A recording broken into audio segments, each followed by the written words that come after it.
untuk pelaksanaan kebersamaan gender bagi daerah. Pada penilaian ini dilihat komitmen pemerintah daerah dalam melaksanakan prasyarat PUG. Penilaian ini untuk melihat sejauh mana komitmen dalam upaya pengarusutamaan gender pada periode 2023 dan 2024. Beberapa pelajaran penting dan menjadi tantangan dalam pelaksanaan pengarusutamaan gender, yaitu pelembagaan PUG, penyelenggaraan PUG, harus lebih dioptimalkan pada seluruh proses pembangunan, memperkuat daya ungkit strategi PUG dalam menyelesaikan isu pembangunan nasional dan daerah, serta meningkatkan keterlibatan stakeholder dalam menyelesaikan isu gender di berbagai bidang pembangunan. Tantangan lain yang dihadapi adalah capaian indeks pembangunan manusia. Walaupun sebenarnya IPM kita, Jogja, Daerah Istimewa Yogyakarta nomor 2 se-Indonesia, nomor 1 adalah DKI, tapi memang kita punya PR-PR. Kalau di dokumen perencanaan kita bicara indeks gender ini, kalau kita pakai cascading itu dulu itu susah untuk mengidentifikasi sektor mana yang kemudian berkontribusi untuk pencapaiannya. Tapi harapan besar kami bahwa indeks pembangunan gender ini menjadi tanggung jawab kita semua, sehingga ketika melakukan tagging itu ibu dan bapak sudah bisa menganalisis apakah aktivitas dari OPD, kegiatan program dan kegiatan dari OPD atau instansi ibu dan bapak itu sudah mendukung apa yang menjadi penilaian atau kinerja dari indeks pembangunan gender. Selain itu, indeks ketimpangan gender, indeks pemberdayaan gender, masih tingginya angka kekerasan terhadap perempuan dan lain-lain. Ini PR besar bagi kita. Untuk diketahui bahwa indeks tersebut tersusun atas beberapa dimensi, yaitu pendidikan, kesehatan, ekonomi, partisipasi, politik, dan pengambilan keputusan, serta dimensi tersebut menjadi tanggung jawab bersama antar perangkat daerah. Meski angka tersebut relatif baik jika dibandingkan dengan angka provinsi lain, namun masih menyisakan kesenjangan yang relatif signifikan. Seperti apa yang ada di dalam infografis, kita bisa melihat bahwa partisipasi politik dalam pengambilan keputusan ini masih punya PR yang cukup berat untuk DIY. Angka kekerasan terhadap perempuan terlihat sepertinya angkanya tidak turun. Namun ini diiringi perbaikan pelayanan yang komprehensif bagi korban kekerasan dan di sisi lain menambah kepercayaan masyarakat untuk melaporkan kasus kekerasan berbasis gender yang selama ini lekat dengan anggapan fenomena gunung es, di mana kasus yang tampak hanya sedikit, namun kasus di bawah permukaan cukup banyak. Kementerian Dalam Negeri mengeluarkan regulasi sesuai amanah Undang-Undang Nomor 23 Tahun 2014 Pasal 265 dan 266, di mana integrasi pengarusutamaan gender harus dilakukan mulai dari level RPJPD, RPJMD, RKPD hingga pada turunan lainnya. Kemudian ada upaya pencepatan pengarusutamaan gender melalui perencanaan dan penganggaran responsif gender berpedoman pada Instruksi Presiden Nomor 9 Tahun 2000 tentang pengarusutamaan gender. Permendagri Nomor 67 Tahun 2011 tentang perubahan atas Permendagri Nomor 15 Tahun 2008 tentang pedoman umum pelaksanaan PUG di daerah. Ibu Bapak yang saya hormati, di DIY Peraturan Daerah Nomor 4 Tahun 2023 tentang pengarusutamaan gender telah disahkan, menandai langkah signifikan dalam isu ini. Keberpihakan pemerintah DIY terhadap isu keadilan gender tidak hanya terlihat dari pengesahan peraturan semata, tapi juga dari integrasi isu kesetaraan gender dalam perencanaan pembangunan jangka menengah dan tahunan. Peraturan Gubernur Nomor 14 Tahun 2021 tentang penyelenggaraan pengarusutamaan gender di DIY telah menjadi fondasi untuk terus mengatasi hambatan yang dihadapi oleh semua penduduk, termasuk perempuan, laki-laki, dan kelompok rentan. Tantangan yang dihadapi tidak hanya terbatas pada aspek pelembagaan, tetapi juga pada dimensi isu gender dalam capaian berbagai indeks, termasuk pendidikan, kesehatan, ekonomi, partisipasi politik, dan pengambilan keputusan. Tingginya angka kekerasan terhadap perempuan dan isu gender lainnya menuntut kerjasama erat antar perangkat daerah. Untuk itu diperlukan kerjasama yang kuat dari perangkat daerah penggerak yang tidak hanya bertugas penyelenggaraan PUG di instansi masing-masing, tetapi juga berperan sebagai penggerak dalam 7 proses pembangunan. Peran Pemda DIY dalam memperkuat PUG termasuk koordinasi dengan pemerintah kabupaten kota untuk intervensi sampai pada level kelurahan. Sangatlah penting, maka pengarusutamaan gender harus dapat diintegrasikan ke dalam dokumen perencanaan, penganggaran, dan pembinaan serta pengawasan dalam pembangunan DIY di seluruh OPD.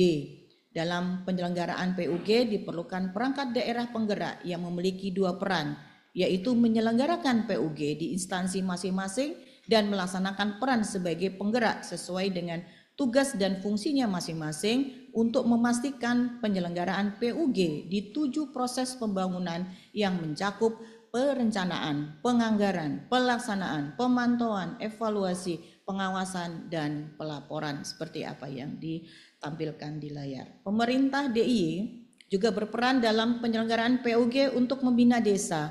Sehubungan dengan hal tersebut perlu dilakukan upaya khusus untuk memperkuat penyelenggaraan PUG di 7 proses pembangunan serta memperkuat penyelenggaraan kebijakan program kegiatan pembangunan yang terintegrasi terkait dengan intervensi sampai pada kelurahan-kelurahan dengan berkoordinasi melalui pemerintah kabupaten kota. Perangkat daerah driver terutama Bapperida, BPKA, Inspektorat, dan DP3AP2 DIY untuk melaksanakan ketugasan secara aktif sesuai dengan fungsi dan kewenangannya.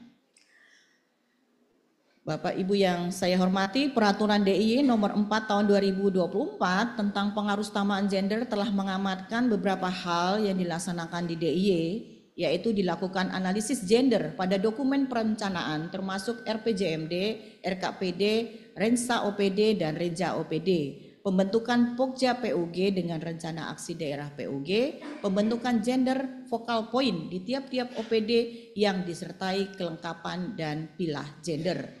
Langkah implementasi PUG yang harus dilaksanakan oleh masing-masing OPD dimulai dari melakukan analisa gender di dokumen perencanaan, membuat GAB dan tagging di aplikasi Sengguh, SK Focal Point, memiliki data pilah, dan mengupayakan tersedianya sarana prasarana responsif gender.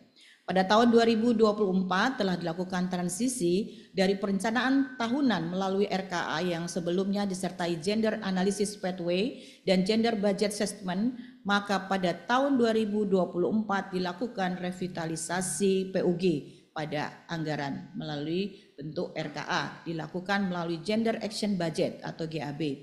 Proses analisis gender dilakukan melalui integrasi gender pada dokumen kerangka acuan kerja dan ditandatangani oleh kepala atau pimpinan sebagai bentuk pernyataan anggaran gender. Dokumen KAK ini akan melengkapi RKA yang telah dibuat. Kemudian pada aplikasi Sengguh, anggaran yang telah dilengkapi KAK terintegrasi gender dilakukan tagging sebagai anggaran responsif gender. Kebijakan ini dikuat dengan surat edaran Sekda DIY 400.2.6/3083 tentang integrasi isu gender dalam proses perencanaan dan penganggaran. Namun pada pelaksanaannya belum sesuai yang diharapkan. Analisa hanya dilakukan pada anggaran yang dianggap berhubungan dengan perempuan dan anak. Meskipun sudah dilakukan beberapa kali penguatan kapasitas, namun sepertinya masih dibutuhkan pemahaman yang lebih dalam. Komitmen kepala OPD juga memegang peranan penting bagi pelaksanaan PUG di masing-masing OPD. Tapi kami memahami karena biasanya yang mengerjakan ini Pak Wagub adalah program. Nah, program ini terlalu banyak ketugasan sehingga mungkin untuk mengaitkan satu kegiatan atau program dihubungkan dengan penilaian kinerja tertentu. Contohnya mungkin PUG ini mungkin juga agak kesulitan, mungkin perlu adanya ke depan evaluasi terhadap berbagai penilaian-penilaian dan bagaimana tata cara dari sistem kinerja di masing-masing OPD untuk kemudian pengukuran kinerja-kinerja ini bisa terukur dengan baik. Format KAK sesuai dengan Pergub 86 tahun 2020 sebagaimana ditampilkan, KAK ini ada disengguh dan disesuaikan poin-poin agar responsif gender dan dapat mencapai target tanpa ada perbedaan. No one left behind. Jadi seperti yang tertera di layar. Data pilah gender menjadi satu hal yang sangat signifikan sebagai dasar bagi banyak proses pengambilan kebijakan. Evidence based adalah kunci bagi arat pengembangan kebijakan maupun rencana aksi yang tepat. Adanya data pilah dapat terlihat apakah masih ada kesenjangan pada akses, partisipasi, kontrol dan penerimaan manfaat pembangunan pada perempuan dan laki-laki. Contoh data pilah gender dan juga SK Gender Focal Point dari Dinas Sosial sebagaimana dalam tampilan. Mungkin Ibu Bapak bisa melihat ada contoh dari Dinas Sosial karena belum semua OPD ini membuat SK Focal Point. Bu Bapak yang saya hormati, di samping itu sarana prasarana responsif gender juga penting untuk diupayakan untuk memahami kebutuhan perbedaan pada kelompok rentan yang membutuhkan layanan khusus seperti perempuan hamil, menyusui, disabilitas, lansia dan anak-anak. Sarana prasarana di antara ruang laktasi, ruang bermain anak, RAM untuk disabilitas, ruang tunggu khusus, parkir khusus bagi disabilitas, kursi roda bagi yang membutuhkan dan lain-lain. Berikut terkait sarana prasarana responsif gender yang bisa diupayakan memenuhi meskipun dengan keterbatasan kondisi. Jadi sepanjang kemudian itu ada walaupun belum ideal, saya kira ini perlu untuk menjadi perhatian Bapak Ibu sekalian di OPD-nya masing-masing. Rencana aksi daerah pengarus utamaan gender sesuai arahan Kementerian Pemberdayaan Perempuan dan Kemendagri untuk dapat disusun oleh daerah pada tahun 2025 akan dilaksanakan kajian dan penyusunan RAD oleh OPD terkait. Rencana aksi daerah 2025 sudah dilakukan oleh Biro Kesra dan dilakukan persiapan bersama DP3AP2 dan Biro Hukum serta dinas-dinas terkait lainnya. Agenda paling penting adalah menyusun peta jalan PUG. Beberapa hal yang sudah dilakukan oleh Pokja PUG yang dilakukan pada tahun 2024 diantaranya penguatan kapasitas perencana dan pelaksanaan di OPD, pendampingan penyusunan KAK, pengawasan pembinaan PUG ke kabupaten kota. Maka kemudian ada komitmen pemerintah DIY yaitu menguatkan perencanaan 5 tahunan yang responsif gender bagi daerah melalui dokumen RPJMD dan perangkat daerah melalui Renstra perangkat daerah. Menguatnya perencanaan dan penganggaran tahunan yang responsif gender pada semua perangkat daerah, terlaksananya PUG secara komprehensif oleh seluruh perangkat daerah, terkait menguatnya pemantauan dan evaluasi pelembagaan dan penyelenggaraan PUG serta menguatnya pengawasan penyelenggaraan PUG. Tantangan yang dihadapi tidak hanya terbatas pada aspek pelembagaan tetapi juga pada dimensi isu gender dalam capaian berbagai indeks termasuk pendidikan, kesehatan, ekonomi, partisipasi politik dan pengambilan keputusan. Tingginya angka kekerasan terhadap perempuan dan isu gender lainnya menuntut kerjasama erat antar perangkat daerah. Berbagai upaya inovasi yang telah dilakukan pemerintah DIY sebagai komitmen untuk melakukan pembiaran atas terhambatnya akses, kontrol, partisipasi dan penerimaan manfaat untuk semua penduduk, perempuan dan laki-laki serta kelompok rentan tanpa kecuali. Kebijakan dilatar belakangi pemahaman bahwa kesetaraan dan keadilan gender merupakan bagian dari hak asasi manusia yang wajib dipenuhi, dilindungi, dan dikembangkan secara berkelanjutan melalui pengarusutamaan gender. Pada proses tersebut, pelaksanaan pengarusutamaan gender perlu dioptimalkan dengan melakukan tata kelola pemerintahan yang kolaboratif sehingga dibutuhkan pedoman bagi pelaksana pengarusutamaan gender yang diatur dengan peraturan daerah dan peraturan gubernur. Bapak Ibu yang saya hormati, rencana POG untuk tahun 2025 meliputi perubahan peraturan gubernur POG, penyusunan RAD POG, rapat koordinasi Pokja POG, BIMTEK POG, monitoring dan evaluasi serta penilaian PPM. Berikut implementasi POG pada OPD. Mohon perhatian untuk OPD yang belum memenuhi dan apresiasi untuk OPD yang sudah melaksanakan. Monggo dicermati Ibu dan Bapak masing-masing OPD. Kalau yang sudah penuh centangnya mungkin dipertahankan dan ditingkatkan, yang belum untuk kemudian ini dapat dipenuhi. Ibu Bapak yang saya hormati, tahun 2026 di aplikasi SIPD sudah tersedia menu anggaran responsif gender. Lebih terlambat dari tagging yang sudah disediakan oleh aplikasi Sengguh. Jadi kita sudah mendahului di Sengguh kita yang ada di Baperida, ini sudah kemudian ada slot untuk men-tagging kegiatan ibu bapak yang responsif gender, dan ini kemudian diikuti oleh aplikasi SPD di tahun 2026.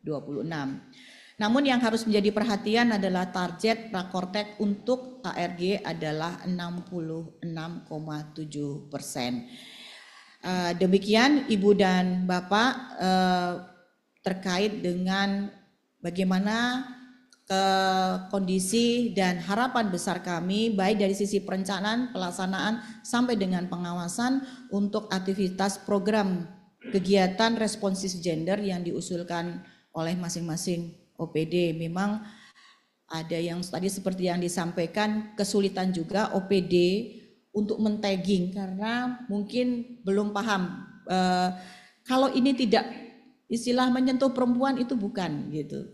Padahal ada yang direct, ada yang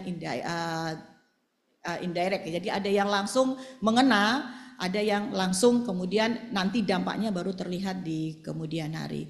Nah ini sudah ada seperti yang kami sampaikan bahwa di 2025 ini juga ada BIMTEK, ada kemudian monitoring dan evaluasi, pendampingan juga di dalam penyusunan KAK yang sudah kita lakukan. Dan ada format khusus juga nantinya sebagai bagian penilaian apakah aktivitas ibu dan bapak ini sudah masuk dalam kategori responsif gender. Demikian ibu dan bapak, mohon maaf bila mungkin nanti ada hal-hal yang perlu diperjelas lagi akan ada dalam sesi diskusi. Terima kasih. Wassalamualaikum warahmatullahi wabarakatuh. Diucapkan terima kasih kepada Kepala Baperida Daerah Istimewa Yogyakarta. Hadirin yang kami hormati, selanjutnya akan kita simak bersama sambutan Wakil Gubernur Daerah Istimewa Yogyakarta yang sekaligus membuka acara pada kesempatan pagi hari ini.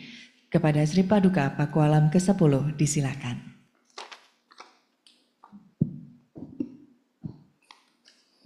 Assalamualaikum warahmatullahi wabarakatuh. Salam sehat, salam damai, dan salam sejahtera untuk kita semua. Yang saya hormati dan saya muliakan narasumber yang kebetulan hadir secara daring, kemudian Ketua dan tim Pokja PUG Daerah Istimewa Yogyakarta, serta seluruh peserta rapat dan saudara-saudara sekalian. Kesetaraan gender bukan semata-mata merupakan tujuan pembangunan, melainkan seyogyanya menjadi prinsip utama dalam perencanaan, pelaksanaan, dan evaluasi kebijakan daerah.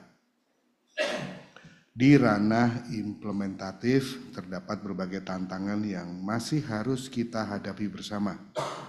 Antara lain, pelembagaan PUG yang belum sepenuhnya terintegrasi dalam proses pembangunan dan juga kurangnya daya ungkit strategi PUG dalam mengatasi isu-isu pembangunan serta keterlibatan stakeholders yang masih perlu diperkuat.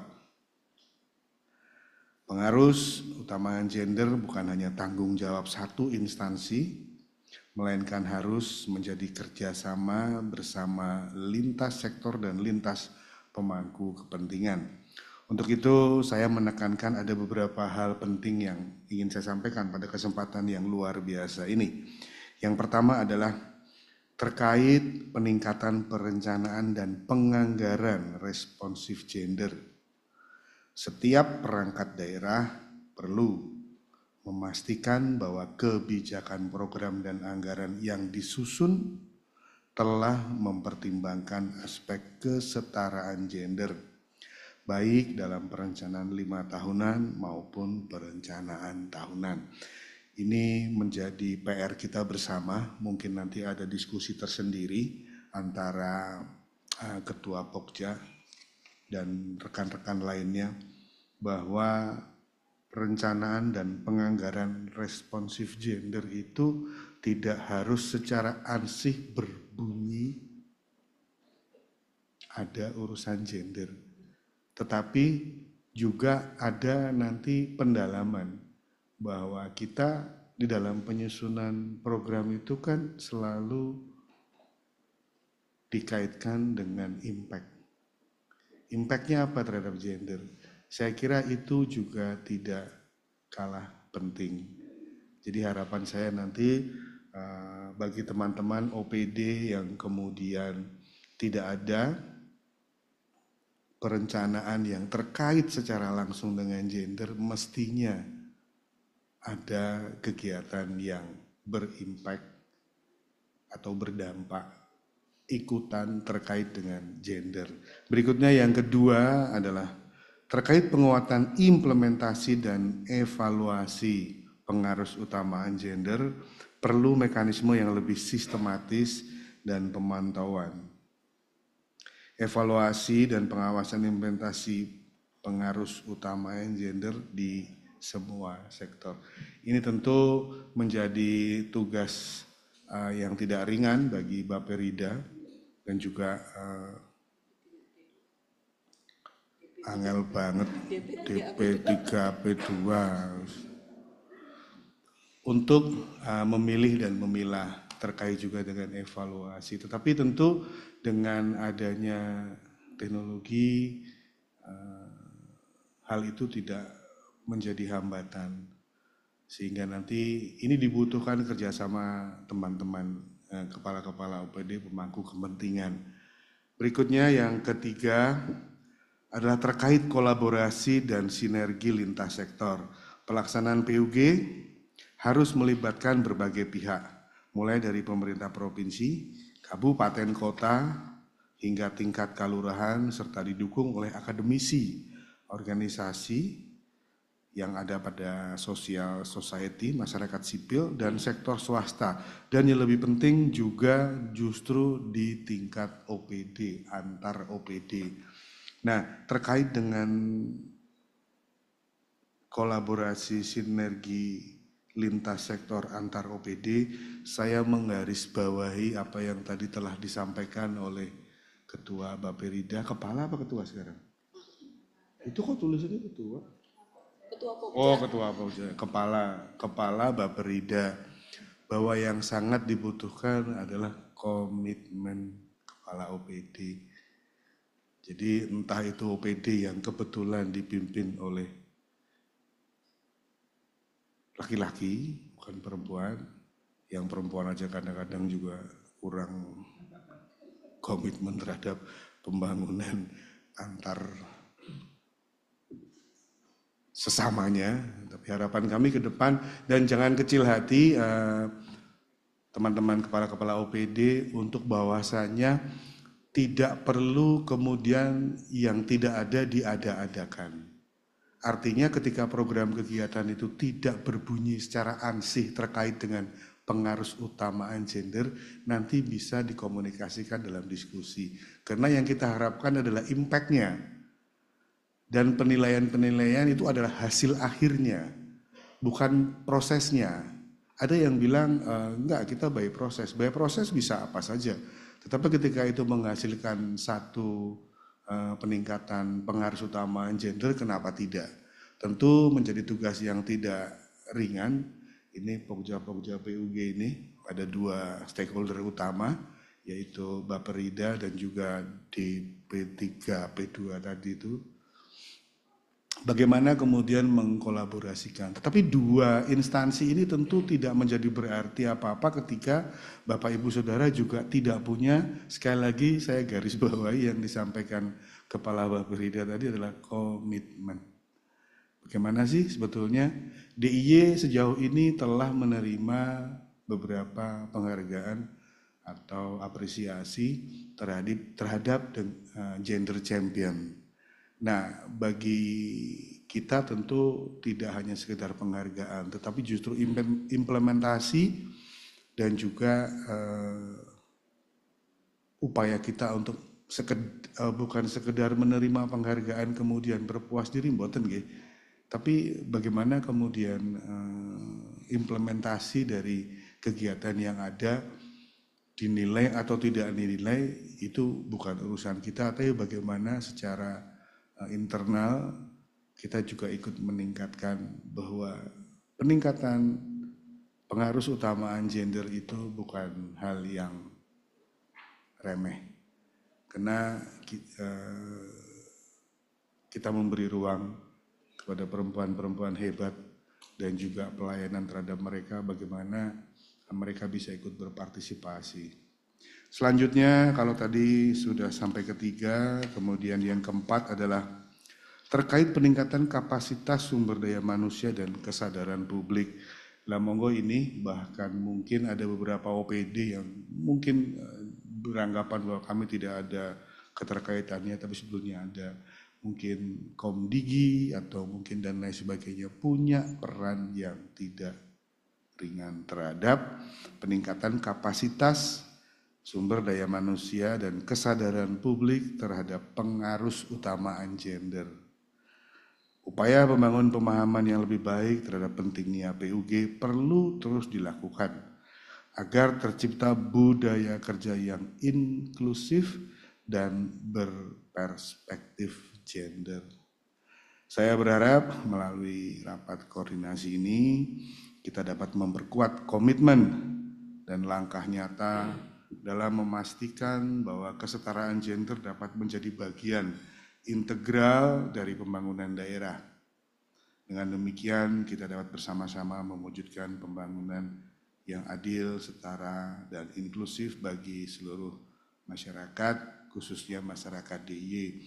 Dan dengan mengucap Bismillahirrahmanirrahim, mohon berkah, mohon pertolongan, mohon ridho Allah Subhanahu wa Ta'ala, Tuhan yang Maha Kuasa, maka rapat koordinasi saya nyatakan dibuka.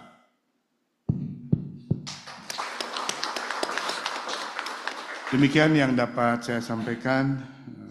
Terima kasih. Wassalamualaikum warahmatullahi wabarakatuh. Pada kesempatan yang baik ini pula, saya mohon maaf sebetulnya seperti kegiatan kemarin yang launching yang saya temani sampai akhir, rencananya ini saya juga ingin menemani, tapi kebetulan ada 2 tamu yang menunggu. Saya betul-betul mohon maaf tidak bisa menemani hingga akhir diskusi nanti. Dan juga kepada narasumber yang kebetulan hadir secara daring, saya juga mohon pamit dan mohon maaf. Untuk selanjutnya saya mohon dari Kepala DP 3P2 untuk menemani. Ini saya geser nanti enggak. Tapi di bawah. Ini masih utuh. Baik Bapak Ibu, silakan berdiskusi dan saya harap mungkin Pak Aris dekat-dekat sini, ngapain juga jauh-jauh kosong, mungkin yang bisa diisi. Malah dapat 2 loh Pak, nanti digeser. Iya. Monggo mendekat. Baik Bapak Ibu, demikian yang bisa saya sampaikan. Mohon maaf jika ada sikap tutur kata yang kurang berkenan. Selamat berkoordinasi dan turut berdoa kepada Anda semua, yang penting semua sehat. Demikian, wassalamualaikum warahmatullahi wabarakatuh. Waalaikumsalam.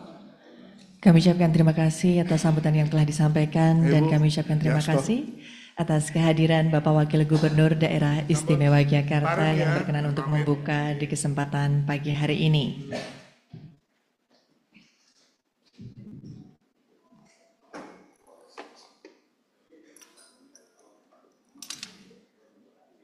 Dan tentunya di kesempatan pagi hari ini acara akan dilanjutkan dengan paparan dari narasumber mengenai revitalisasi PUG di daerah, dan telah hadir bersama kita narasumber dari Bappenas Republik Indonesia, Ibu Korota Ayun, SSI MPH. Beliau merupakan perencana ahli madya Direktorat Keluarga, Perempuan, Anak, Pemuda dan Olahraga Bappenas Republik Indonesia. Selamat pagi Bu Korota Ayun. Selamat pagi. Apakah terdengar? Untuk suaranya belum terdengar Ibu, mohon izin. Selamat pagi Ibu, Bapak Ibu sekalian. Apakah sudah terdengar? Baik, sudah Ibu. Selanjutnya kami persilahkan untuk dapat menyampaikan paparan, dan pada saatnya nanti kami mohon berkenan kepada Ibu Erlina Hidayati, Kepala DP3 AP2 untuk dapat memandu sesi diskusi. Kami persilahkan.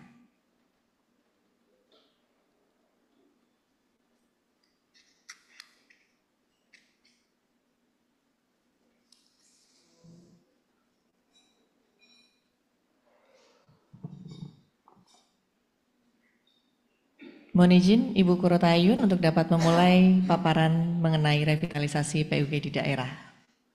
Iya, baik. Terima kasih atas kesempatan yang diberikan. Assalamualaikum warahmatullahi wabarakatuh. Selamat pagi, salam sehat sejahtera untuk kita semuanya. Salam kenal Ibu Bapak sekalian. Yang kami hormati ada Ibu Kepala Bapperida, sekaligus juga sebagai Ketua Pokja PUG DIY, kemudian juga Ibu Kepala Dinas DP3, Ibu Erlina, Bapak dan Ibu perwakilan dari perangkat daerah yang terkait, kemudian juga sebagai driver PUG tentunya dari Provinsi DIY dan juga Kabupaten Kota. Kami yang pertama menyampaikan apresiasi yang tinggi. Terima kasih sudah mengundang kami Bappenas di dalam pertemuan yang penting ini, rakor mengenai PUG. Ini menjadi kesempatan yang sangat baik menurut kami untuk mengupdate komitmen kita bersama, memperkuat komitmen kita bersama, sekaligus kami sendiri juga melihat perlu menyampaikan kebijakan-kebijakan yang saat ini sedang berproses di tingkat nasional. Kemarin sudah lahir begitu ya Undang-Undang RPJP, kemudian juga saat ini kita menunggu pengesahan Perpres RPJMN 2025-2029.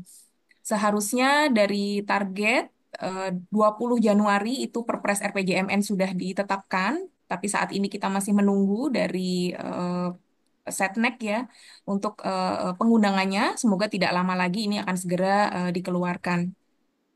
Nah, Bapak Ibu sekalian, tadi kami juga menyampaikan apresiasi yang tinggi, sudah banyak sekali inovasi yang dilakukan, upaya-upaya dari Provinsi DIY ya terkait dengan memperkuat kesetaraan gender dan juga pemberdayaan perempuan. Luar biasa sekali tadi inovasi yang sudah dilakukan, bahkan tadi kami menyimak betul apa yang sudah disampaikan Ibu Bapperida berkaitan dengan sistem perencanaan penganggaran ya yang sudah juga eh, apa namanya untuk bisa kita men-tracing seberapa besar anggaran responsif gender. Sementara di SIPD sendiri baru kemarin begitu ya kita coba menginisiasi mekanisme penandaan anggaran responsif gender menjawab kebutuhan dari berbagai daerah. Kemudian juga tadi menyimak beberapa kegiatan penting juga yang sudah dilaksanakan, ada He4C begitu ya. Kemudian juga inovasi-inovasi yang terkait dengan penguatan dari sisi pelembagaan dan proses bisnis, bagaimana integrasi gender ini bisa dilakukan di Provinsi DIY, mulai dari perencanaan, tadi juga kami menyimak di RPJP sudah gitu ya, di jangka panjang, kemudian juga di jangka menengah, dan juga di Renstra dan Renja dari perangkat daerah masing-masing. Tentu ini menjadi eh, contoh, menjadi apa ya, kami melihatnya sangat bisa menjadi role model untuk daerah-daerah yang lain terkait dengan upaya pelaksanaan PUG. Jadi sekali lagi apresiasi yang tinggi akan itu. Nah, apa yang akan kami sampaikan ini, mohon perkenan Bapak Ibu sekalian, ingin sebetulnya menegaskan kembali apa-apa yang sudah tadi juga disampaikan, kemudian juga mengupdate beberapa kebijakan yang sekarang sedang berproses untuk bersama-sama nanti menyamakan pemahaman dan juga memperkuat komitmen kita agar PUG ini memang betul-betul bisa dilaksanakan dengan lebih baik, dengan lebih efektif dan berdampak seperti yang tadi disampaikan arahannya oleh Bapak Wakil Gubernur. Nah, izin Bapak Ibu sekalian, kami akan share screen. Mungkin di sini paparannya agak panjang begitu ya, tapi nanti kami akan memberikan penekanan hanya pada slide-slide tertentu saja dan mudah-mudahan nanti waktunya bisa cukup banyak untuk kita bisa berdiskusi bersama. Ini mudah-mudahan sudah tampil ya Bapak Ibu sekalian. Ya, ini mudah-mudahan sudah terlihat. Nah, kami ingin mengawali Bapak Ibu sekalian ketika eh, kita berbicara mengenai pengarusutamaan gender gitu ya. Dan tadi juga kami menyimak ini sudah sampai kepada eh, inklusi sosial begitu ya, sampai kepada penyandang disabilitas, kemudian juga lansia, kelompok-kelompok rentan yang lain. Nah, sebetulnya eh, dasarnya itu adalah di sini gitu ya. Ketika kita berbicara pengarusutamaan gender sebagai sebuah strategi nasional untuk mencapai kesetaraan gender, kita melihat kepada tujuan akhir yang ingin kita capai, yaitu tujuan pembangunan manusia di mana kita ingin mewujudkan kesejahteraan dan menjamin kehidupan yang bermartabat. Apa kehidupan yang bermartabat yang dimaksud di sini? Tentu kita melihat bahwa setiap individu di sini adalah laki-laki dan perempuan harus sama-sama sehat, sama-sama bisa berusia panjang, harus sama-sama bisa produktif, hidupnya layak, terpenuhi semua hak-haknya, punya kebebasan politik, bisa bersuara, berpendidikan, dan juga hidup secara terhormat, tidak mengalami kekerasan. Nah, ini sebetulnya yang kita inginkan tujuan jangka panjang pembangunan manusia. Dan di sini manusia tentu kembali lagi ada laki-laki dan perempuan dengan beragam karakteristik dan latar belakang dari mereka. Ada yang lansia, kalau melihat berdasarkan apa usianya, ada yang mereka masih anak, ada yang masih remaja begitu ya, dewasa sampai dengan lansia, apakah disabilitas atau tidak disabilitas. Kemudian kalau melihat kondisi sosial ekonominya, ada yang rentan, ada yang tidak rentan gitu ya. Jadi dengan beragam karakteristik ini kita berharap ingin mewujudkan manusia yang bermartabat. Nah, caranya bagaimana? Tentu dari sisi pemerintah kita mengatur ini dari berbagai macam sisi, berbagai macam regulasi, kerangka kelembagaan yang mana kita harapkan ini bisa betul-betul dilaksanakan agar tujuan yang ingin kita capai ini bisa benar-benar terlaksana. Nah, ada banyak sekali komitmen yang sudah kita punya begitu ya, mulai dari SIDAW, bahkan sebetulnya komitmen di tingkat nasional, Undang-Undang Dasar itu sudah menjamin hal ini, keadilan sosial untuk semua.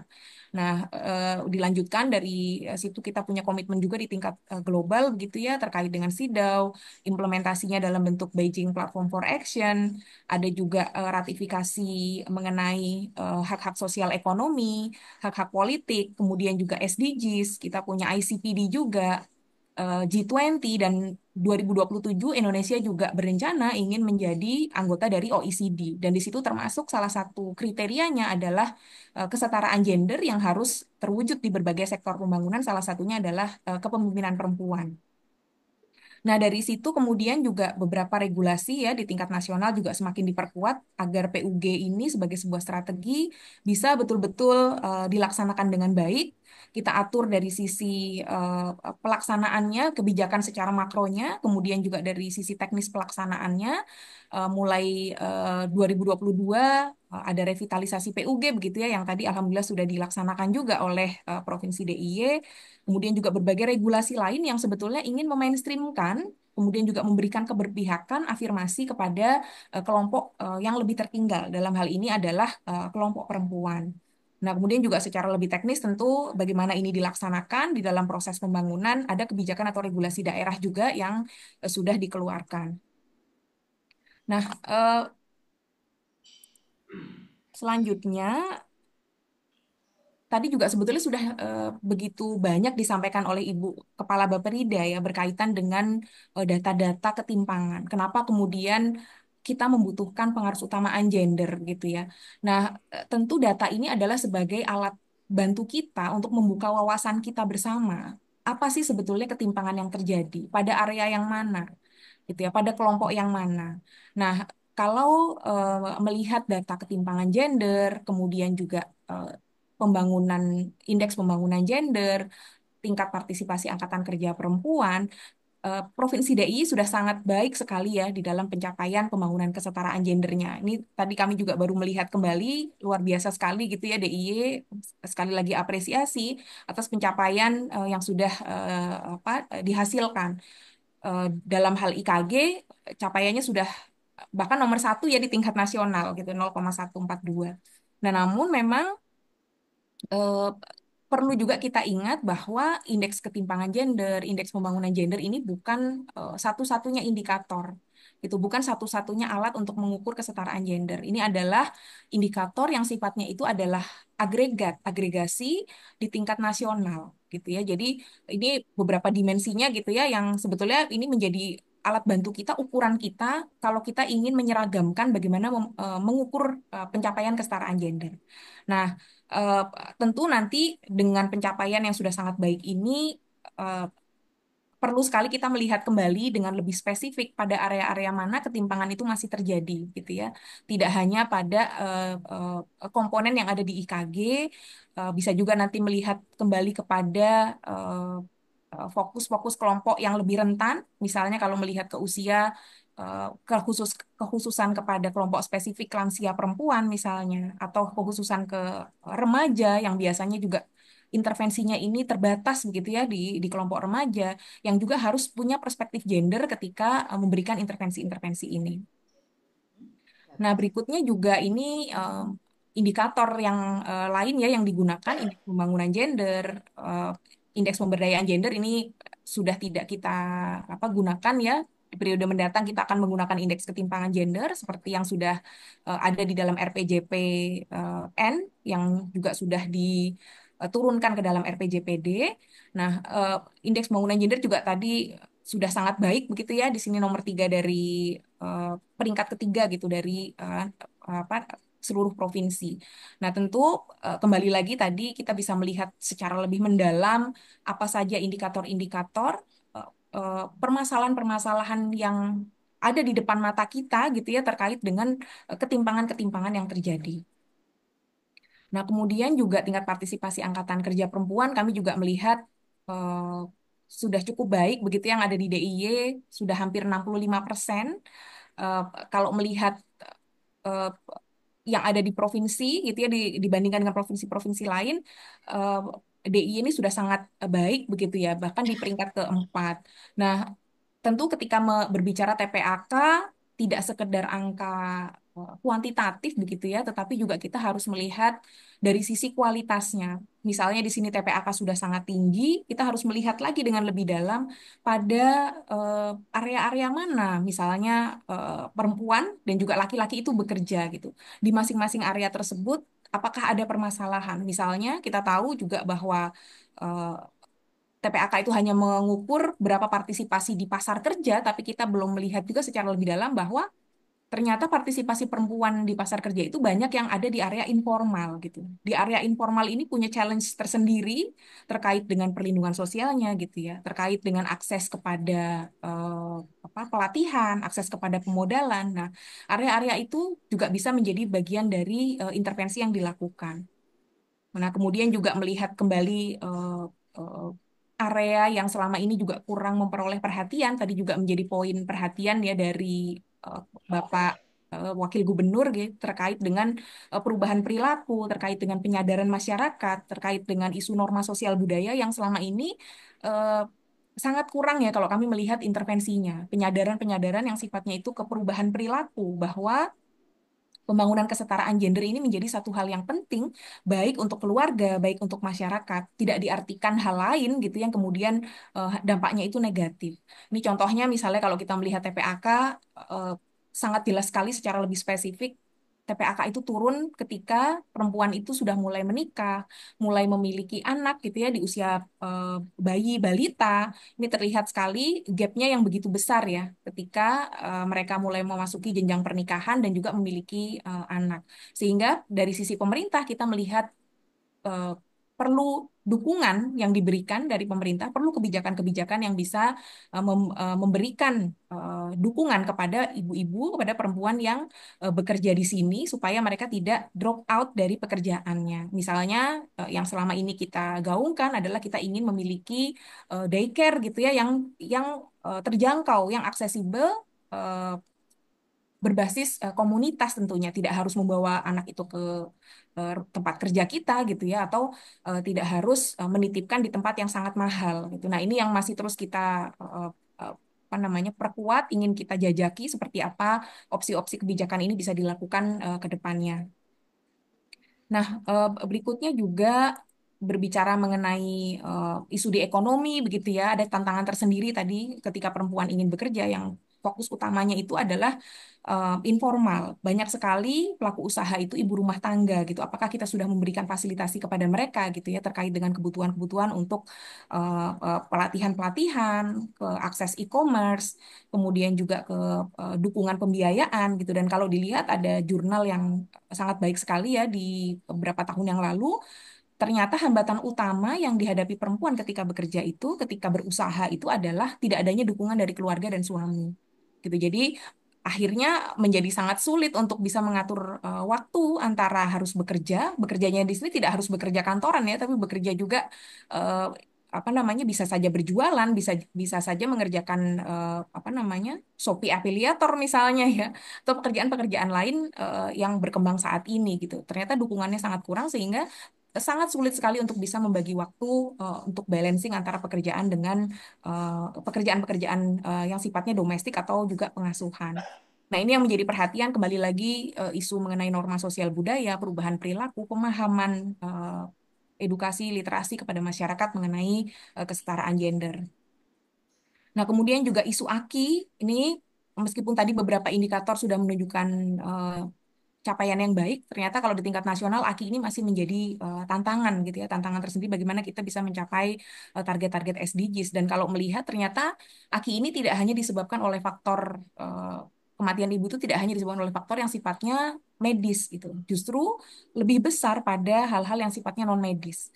Jadi ada eh, apa namanya faktor-faktor budaya ya, sosial budaya, pengambilan keputusan ya di dalam rumah tangga yang kemudian mempengaruhi perempuan ini untuk bisa mengakses layanan kesehatan. Di luar itu juga ada faktor yang sifatnya misalnya berkaitan dengan keterbatasan infrastruktur, sarana prasarana, faktor kemiskinan juga begitu ya, sehingga memastikan bahwa terlindungi secara jaminan sosialnya ini juga menjadi hal yang sangat penting gitu. Nah, ini juga menjadi salah satu isu masalah prevalensi anemia ya yang pada apa saat ini juga cukup tinggi justru pada remaja putri yang eh, juga pada ibu-ibu yang kemudian nantinya memasuki usia pernikahan dan akan mengalami kehamilan gitu ya. Misalnya di usia sekitar 22, 23, 24 tahun gitu ya. Median usia kawin pertama perempuan pada usia-usia tersebut. Nah, ini tentunya harus menjadi catatan juga. Nah, ini juga salah satu hal gitu ya berkaitan dengan ketidaktersediaan infrastruktur. Jadi bukan karena em, apa namanya layanannya tersedia tapi jauh. Nah, kemudian infrastruktur jalannya tidak ada. Ini yang menjadi faktor penghambat utama untuk ibu bisa mengakses layanan kesehatan dan sehingga menjadi sangat penting untuk bisa mendorong pembangunan infrastruktur yang memang lebih responsif gender pada area-area yang sulit gitu. Kepemimpinan juga masih menjadi isu besar. Kami sendiri juga masih terus melakukan upaya pendekatan gitu ya dengan Kemenpan RB selaku penanggung jawab dari reformasi birokrasi ya, manajemen ASN secara keseluruhan, bagaimana agar upaya ini bisa betul-betul dilakukan di tingkat nasional, kebijakan apa yang bisa mendorong agar kementerian lembaga dan juga nanti diturunkan kepada pemerintahan daerah agar perempuan ini bisa lebih apa ya bisa lebih baik representasinya di dalam jabatan-jabatan yang strategis. Kalau dilihat dari sisi pendidikan begitu ya, sangat-sangat tidak kurang gitu. Bahkan banyak sekali, lebih banyak bahkan perempuan dengan pendidikan S1, S2 gitu dibandingkan dengan laki-laki. Tapi ternyata ketika melihat kepada jabatan-jabatan strategik, kembali lagi perempuan menjadi lebih tertinggal gitu. faktornya tentu banyak. Salah satunya adalah kembali kepada pertimbangan-pertimbangan lain ya, faktor keluarga, dukungan keluarga juga, dukungan terhadap pembagian pekerjaan secara domestik tadi misalnya ya, itu menjadi kendala utama dan juga memang kalau sarana prasarana di lingkungan kerja sendiri juga yang masih ternyata belum sepenuhnya responsif gender. Kalau di Jogja mungkin sudah sangat baik begitu ya terkait dengan sarana prasarana, tapi kalau di kementerian lembaga tidak semuanya demikian. Ada banyak sekali kementerian lembaga juga yang memang sangat maskulin sehingga sangat sulit juga untuk bisa mendorong adanya ruangan atau sarana prasarana kerja yang lebih ramah terhadap perempuan. Nah, ini eh, gambarannya begitu ya. Kalau di kepolisian ini luar biasa timpangnya begitu eh, keterwakilan perempuan dan di perencanaan ke depan ini di RPJP, di RPJM kita juga mendorong afirmasi agar perempuan sampai dengan 2045 ya, agar peluang ini mencapai 30 sampai 40% keterwakilan. Nah, ini juga untuk mendorong kebijakan pelayanan kepolisian yang juga nantinya lebih humanis, lebih punya perspektif gender terutama ketika menangani hal-hal yang berkaitan dengan isu-isu kekerasan. Di pendidikan tentu banyak sekali PR, walaupun tadi kita melihat impact-nya itu sudah terlihat lebih setara begitu antara laki-laki dengan perempuan, tapi kembali lagi kita perlu juga memastikan gitu ya, apakah lingkungan pendidikannya gitu ya, kurikulum, materi bahan ajar itu memang sudah betul-betul responsif gender, tidak bias kepada laki-laki, menggambarkan pekerjaan-pekerjaan tertentu yang melekatnya hanya pada laki-laki. Ini kalau bicara isu gender di STEM begitu ya di dalam apa namanya isu-isu sains, teknologi. Nah, kita melihat juga dari buku-buku ajar yang kita punya ada banyak sekali gambaran yang bias di sana. Ketika laki-laki itu bisa menjadi gambarannya menjadi pilot, menjadi dokter gitu. Sementara perempuan digambarkan di sana hanya sebagai ibu rumah tangga misalnya. Nah, ini tentu secara jangka panjang mempengaruhi juga pola pikir anak-anak kita berkaitan dengan perspektif mereka, cita-cita mereka nanti ke depannya seperti apa. Kekerasan tadi juga jadi poin penting ini masih sangat besar terjadi dan kalau melihat angkanya mungkin dari sisi prevalensi persen begitu ya 6% itu terlihat rendah tapi kalau melihat kepada jumlah keseluruhan perempuan usia 15 sampai 64 tahun yang mengalami kekerasan ada sekitar 90-an juta begitu. Absolut dari 6,6% ini sangat-sangat besar sekali Bapak Ibu sekalian. Jadi masih ada sekitar 6 juta lebih korban kekerasan. Dan kembali tadi yang disampaikan kasus kekerasannya yang dilaporkan gitu ya, itu jumlahnya hanya pada kisaran ribu saja gitu. Nah, ini tentu masih menjadi tantangan yang luar biasa di di tingkat nasional bahkan ini bagaimana agar pelaporan kekerasan ini menjadi lebih baik dan pencatatannya pun juga lebih baik sehingga nanti layanan yang komprehensif terhadap korban kekerasan itu bisa benar-benar dilakukan. Nah, dengan berbagai macam tadi ketimpangan yang terjadi di berbagai bidang dan melihat data-data tentu perempuan juga yang masih menjadi kelompok yang paling tertinggal dan dalam konteks ini tentu juga tidak hanya berbicara provinsi DIY tetapi juga kabupaten kota ya, ketimpangan di kabupaten kota perlu juga melihat apa masing-masing sektor yang eh, apa namanya masih timpang capaian pembangunannya.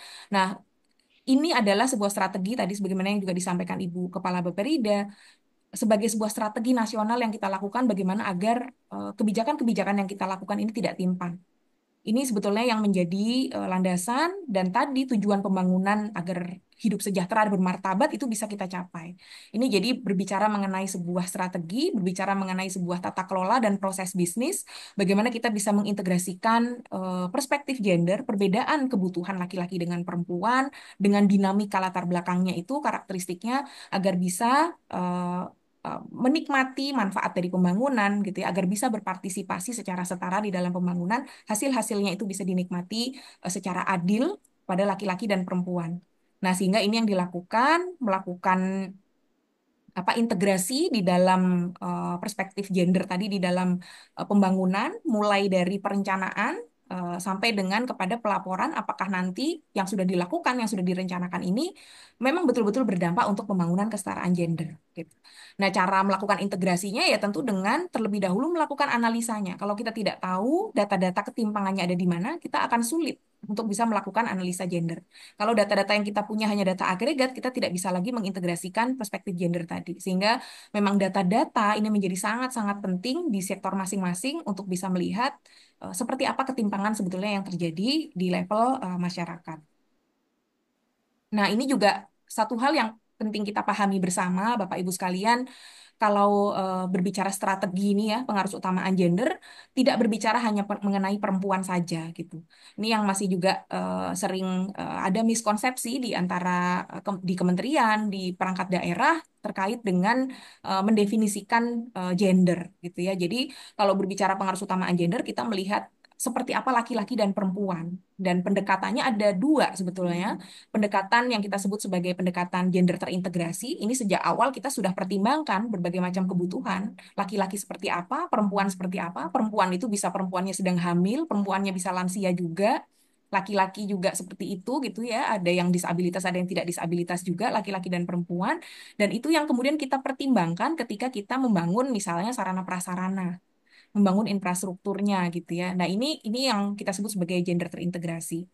Kemudian juga di dalam pendekatan yang kedua, pendekatan targeted gitu ya, atau kita menyebutnya yang mudahnya itu afirmasi. Ini adalah pendekatan yang memang ditujukan kepada kelompok tertentu yang memang lebih tertinggal. Dalam hal ini perempuan itu banyak sekali tertinggal dalam hal ekonomi.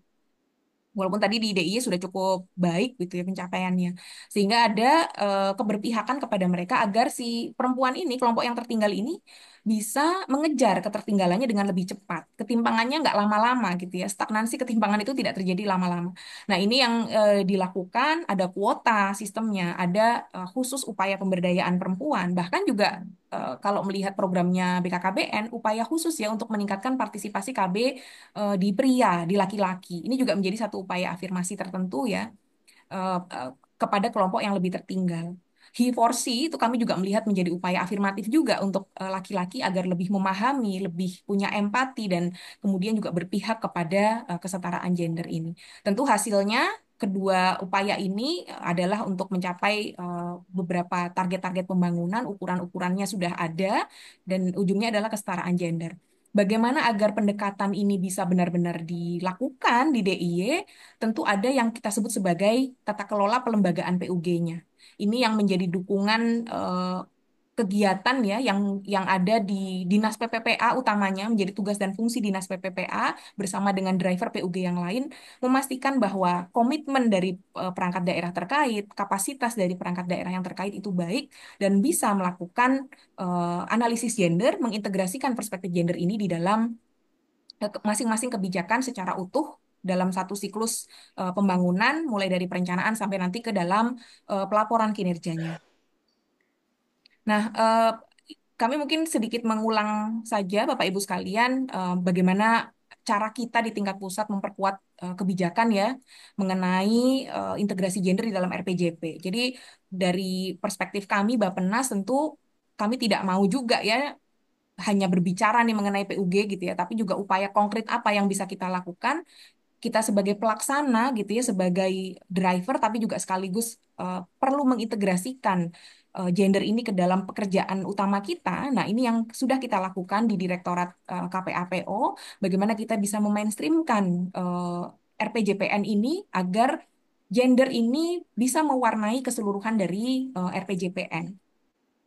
Nah, ini mungkin hanya apa namanya gambaran ya struktur untuk RPJP, visi misi, 5 sasaran visi, 8 misi, 17 arah pembangunan, ada maknanya 5 5 itu sila Pancasila dan 17/8/2045 itu bertepatan dengan 100 tahun Indonesia merdeka yang Indonesia ini bercita-cita ingin menjadi Indonesia emas. Ini adalah indikator eh, dari sasaran visinya. Tentu nanti dari sisi pembangunan kesetaraan gender kita akan banyak berkontribusi pada peningkatan daya saing sumber daya manusia, laki-laki dan perempuan, dan kemudian juga punya daya ungkit kepada sasaran-sasaran visi yang lain di kemiskinan, di pendapatan per kapita, dan juga di pengaruh Indonesia di tingkat global.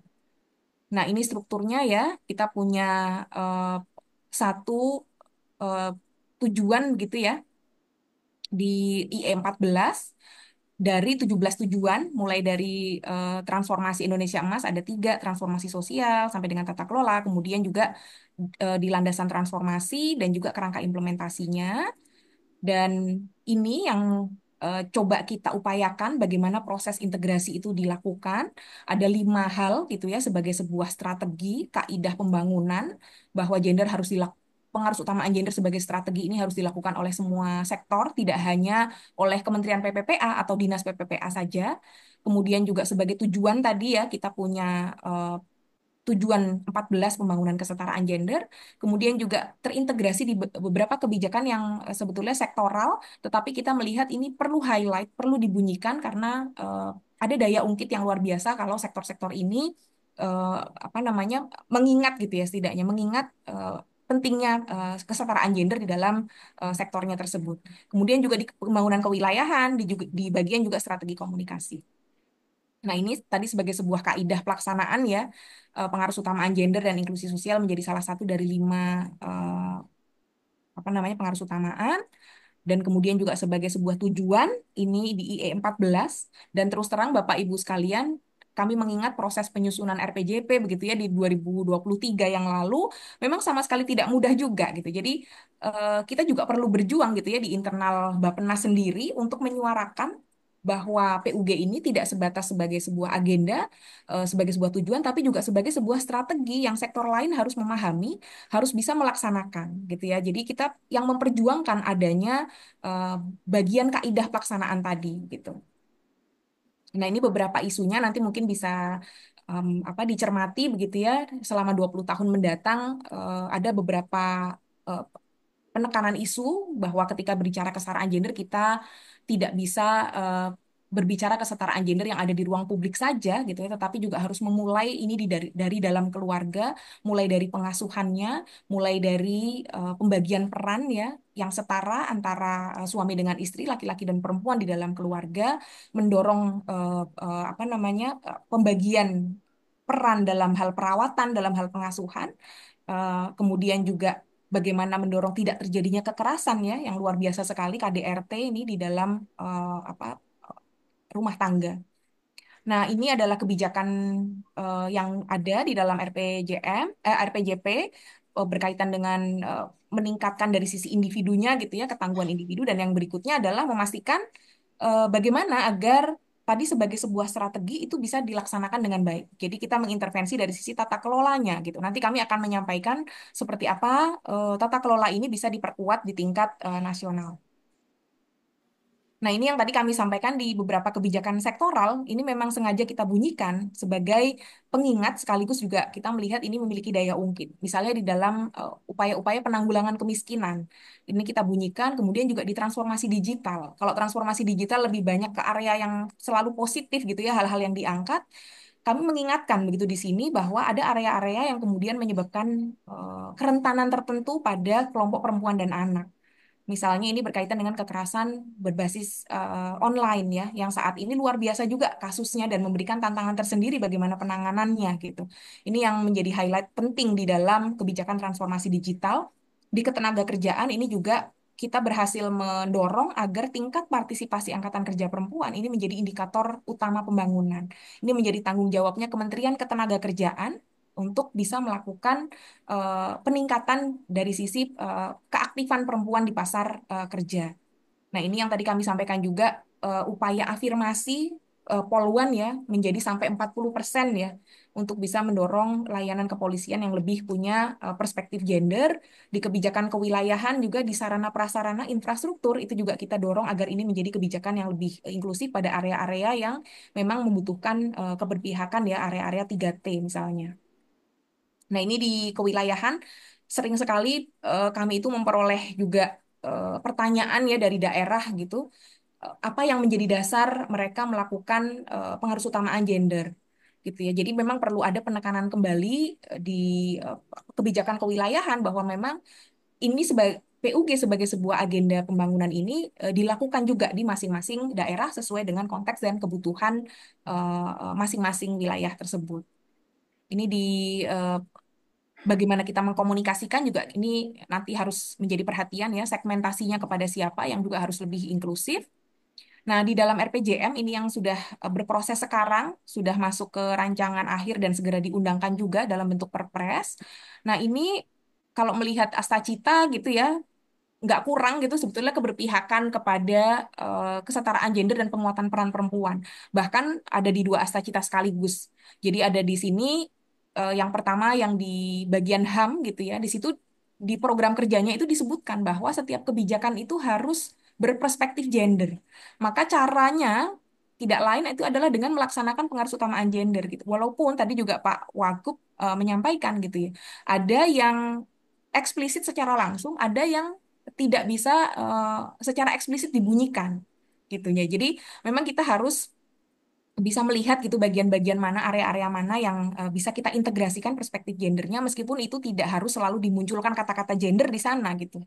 Nah, ini hal yang sangat penting kemudian juga memperkuat perlindungan perempuan dari kekerasan. Ini bagian dari layanan kekerasan. Nah, kemudian juga di Asta Cita keempat sendiri yang memang menegaskan pembangunan kualitas hidupnya ya, sumber daya manusia secara keseluruhan, upaya-upaya untuk keberpihakan juga untuk kelembagaan, memperkuat kelembagaan dan anggaran dari pembangunan kesetaraan gender dan pemberdayaan perempuan. Nah, ini bagian yang sangat penting juga menurut kami, mumpung di sini juga hadir dari perangkat daerah yang lain begitu ya. Kenapa sih kok ini Dinas PPPA ini eh, luar biasa sekali gitu ya, minta masing-masing perangkat daerah itu untuk bisa melakukan pengaruh utamaan gender. Apa sih fungsinya gitu? Apa sih keterkaitannya? Nah, ini mungkin sebagai pengingat juga Bapak Ibu sekalian. Jadi bagaimana cara kita menuangkan apa yang sudah ada di dalam Asta Cita tadi gitu ya, visi misi dari Bapak Presiden. Nah, kita melihat kembali gitu, indikator-indikator pembangunan kesetaraan gender ini kan memang agregat ya, agregat dari sektor-sektor yang lain gitu. Bukan indikator yang dikerjakan sendiri oleh Dinas PPPA ataupun indikator-indikator yang sifatnya itu lebih spesifik ke sektor-sektor tertentu. Nah, tadi kalau melihat cascading-nya gitu ya, lihat indikator pembangun ya, pembentuk dari indikator ketimpangan gender, indeks pembangunan gender, eh, sektornya itu ada di pendidikan, ada di kesehatan, ada di ekonomi, di ketenagakerjaan, politik, di perlindungan sosial, di kemiskinan, dan sektor-sektor yang lain gitu. Yang masing-masing sektor ini harus punya perspektif gender ketika melaksanakan kegiatan tersebut. Baru kemudian hasil-hasilnya itu nanti bisa berkontribusi terhadap peningkatan kesetaraan gender. Gitu. Jadi memang ini yang menjadi satu area eh, intervensi gitu yang harus dilakukan di sektor-sektor yang terkait. Bagaimana agar gender ini memang perspektif ini bisa em, apa namanya diperhatikan, digunakan ya, diimplementasikan di dalam program-programnya. Baru kemudian kita bisa melihat ketika ini dilaksanakan, kita evaluasi apakah nantinya ini memang bisa benar-benar berdampak terhadap peningkatan kesetaraan gender. Nah, kami percaya kalau di DIY karena memang hasilnya sudah terlihat sangat baik gitu ya, tentu ini komitmennya memang luar biasa di dalam melaksanakan kesetaraan gender. Nah, namun tadi sekali lagi kami juga mengingatkan bahwa IPG dan IKG itu kan memang indikator yang sifatnya kumulatif begitu. Jadi gabungan dari semua indikator dan bukan merupakan satu-satunya indikator gitu ketika kita melihat kesetaraan gender. Dan meskipun tadi ada beberapa sektor-sektor yang tidak terlihat langsung gitu ya di dalam perhitungan IKG dan IPG, tidak menjadi pembentuk dari IKG dan IPG, upaya di sektor tersebut tetap krusial, tetap menjadi sangat penting agar bisa membangun ekosistemnya gitu, lingkungan yang mendukung agar pembangunan kesetaraan gender tetap bisa tercapai. Misalnya apa contohnya tadi infrastruktur. Misalnya infrastruktur yang memang menjadi fundamental ketika kita berbicara mengenai kesehatan ibu, terutama tadi kasus kematian ibu, sarana prasarananya gitu, isu-isu perubahan iklim, kelautan dan perikanan juga gitu. Nah, ini yang kemudian perlu sekali diberikan pemahaman ya, kita menyamakan persepsi juga di dalam forum ini bahwa sektor-sektor ini punya peranan yang penting, punya eh, kontribusi juga di dalam mendorong pembangunan kesetaraan gender. Nah, seperti apa contohnya? Ini mungkin kami memberikan contoh sederhana saja, Bapak Ibu sekalian. Kami melihat bahwa eh, ada kok benefit gitu ya, manfaat bersama yang harus yang bisa kita peroleh kalau kita melakukan pengaruhutamaan gender. Misalnya di sini di sektor kelautan perikanan yang memang tidak ada di dalam indikator IKG. Tidak artinya kemudian sektor ini tidak melakukan PUG, tidak harus melakukan PUG, tapi tetap tetap sektor ini harus melakukan karena mereka berada di area juga yang terkait dengan ekonomi, ketenaga kerjaan. Nah, misalnya memberikan pelatihan-pelatihan gitu ya yang responsif gender, apakah nanti afirmasi kepada kelompok perempuan atau kepada nelayan dengan memperhatikan kebutuhannya masing-masing, peranan masing-masing dalam rantai produksi ikan gitu ya. Itu ternyata bisa memberikan perempuan akses yang lebih baik ke sektor perikanan, bisa punya akses pemasaran yang lebih baik juga ke produksi laut. Hasilnya adalah ya tentu perempuannya atau kelompok yang tertinggal dalam hal ini akan bisa memiliki kontrol juga yang lebih baik terhadap sumber daya. Dari situ ada peningkatan dari sisi pendapatannya, dari sisi rekognisi bahwa perempuan punya peran lebih di dalam pengambilan keputusan di sektor tersebut.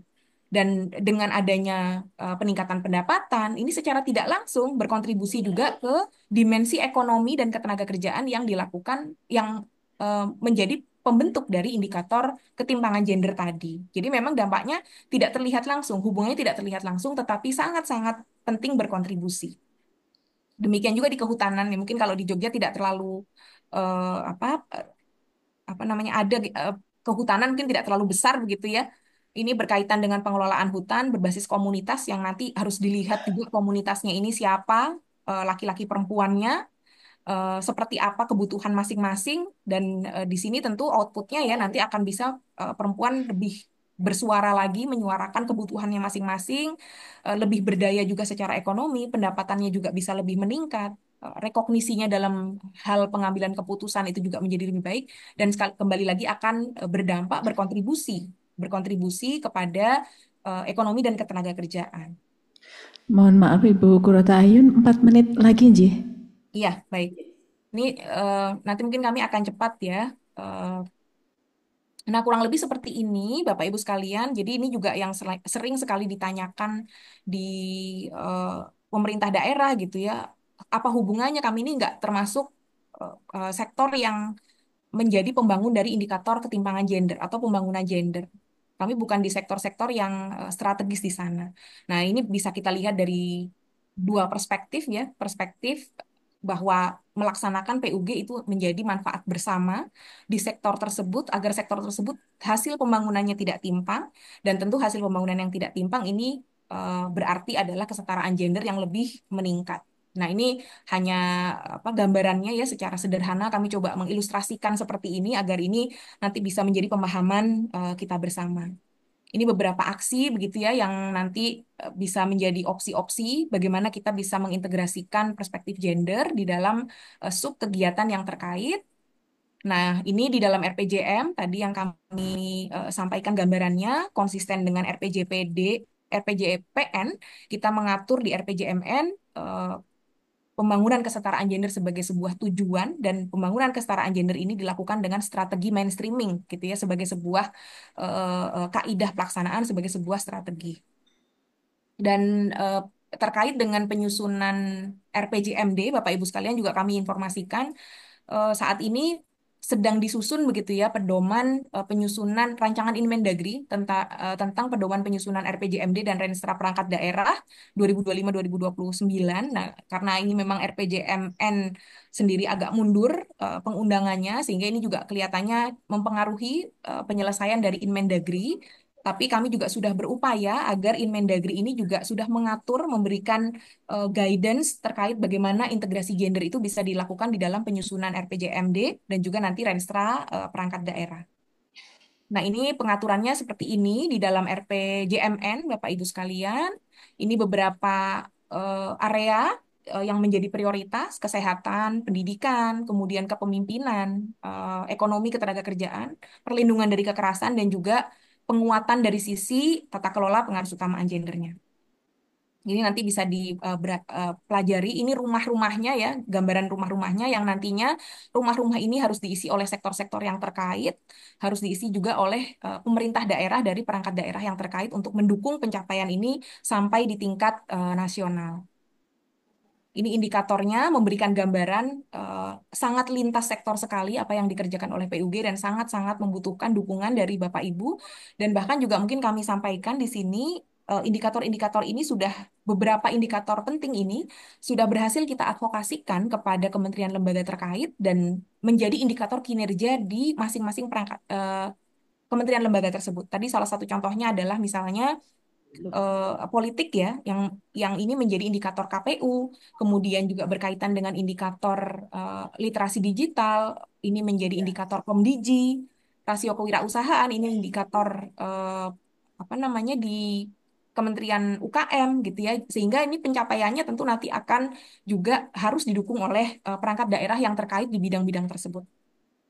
Ini mungkin eh, sekilas saja Bapak Ibu, Perpres ini memang sudah cukup lama dan mungkin juga sudah beberapa kali kami sampaikan di beberapa forum dengan penyelesaian RPJMN kami coba mengupdate kembali ya beberapa hal agar ini konsisten dengan kebutuhan untuk melaksanakan RPJMN ke depan dan ini kami masih berproses dan insya Allah di tahun ini akan segera kita selesaikan agar kita punya perpres yang bisa betul-betul mengatur dari sisi penata kelolaan bagaimana PUG sebagai sebuah strategi nasional ini bisa diselenggarakan secara efektif sampai di tingkat daerah.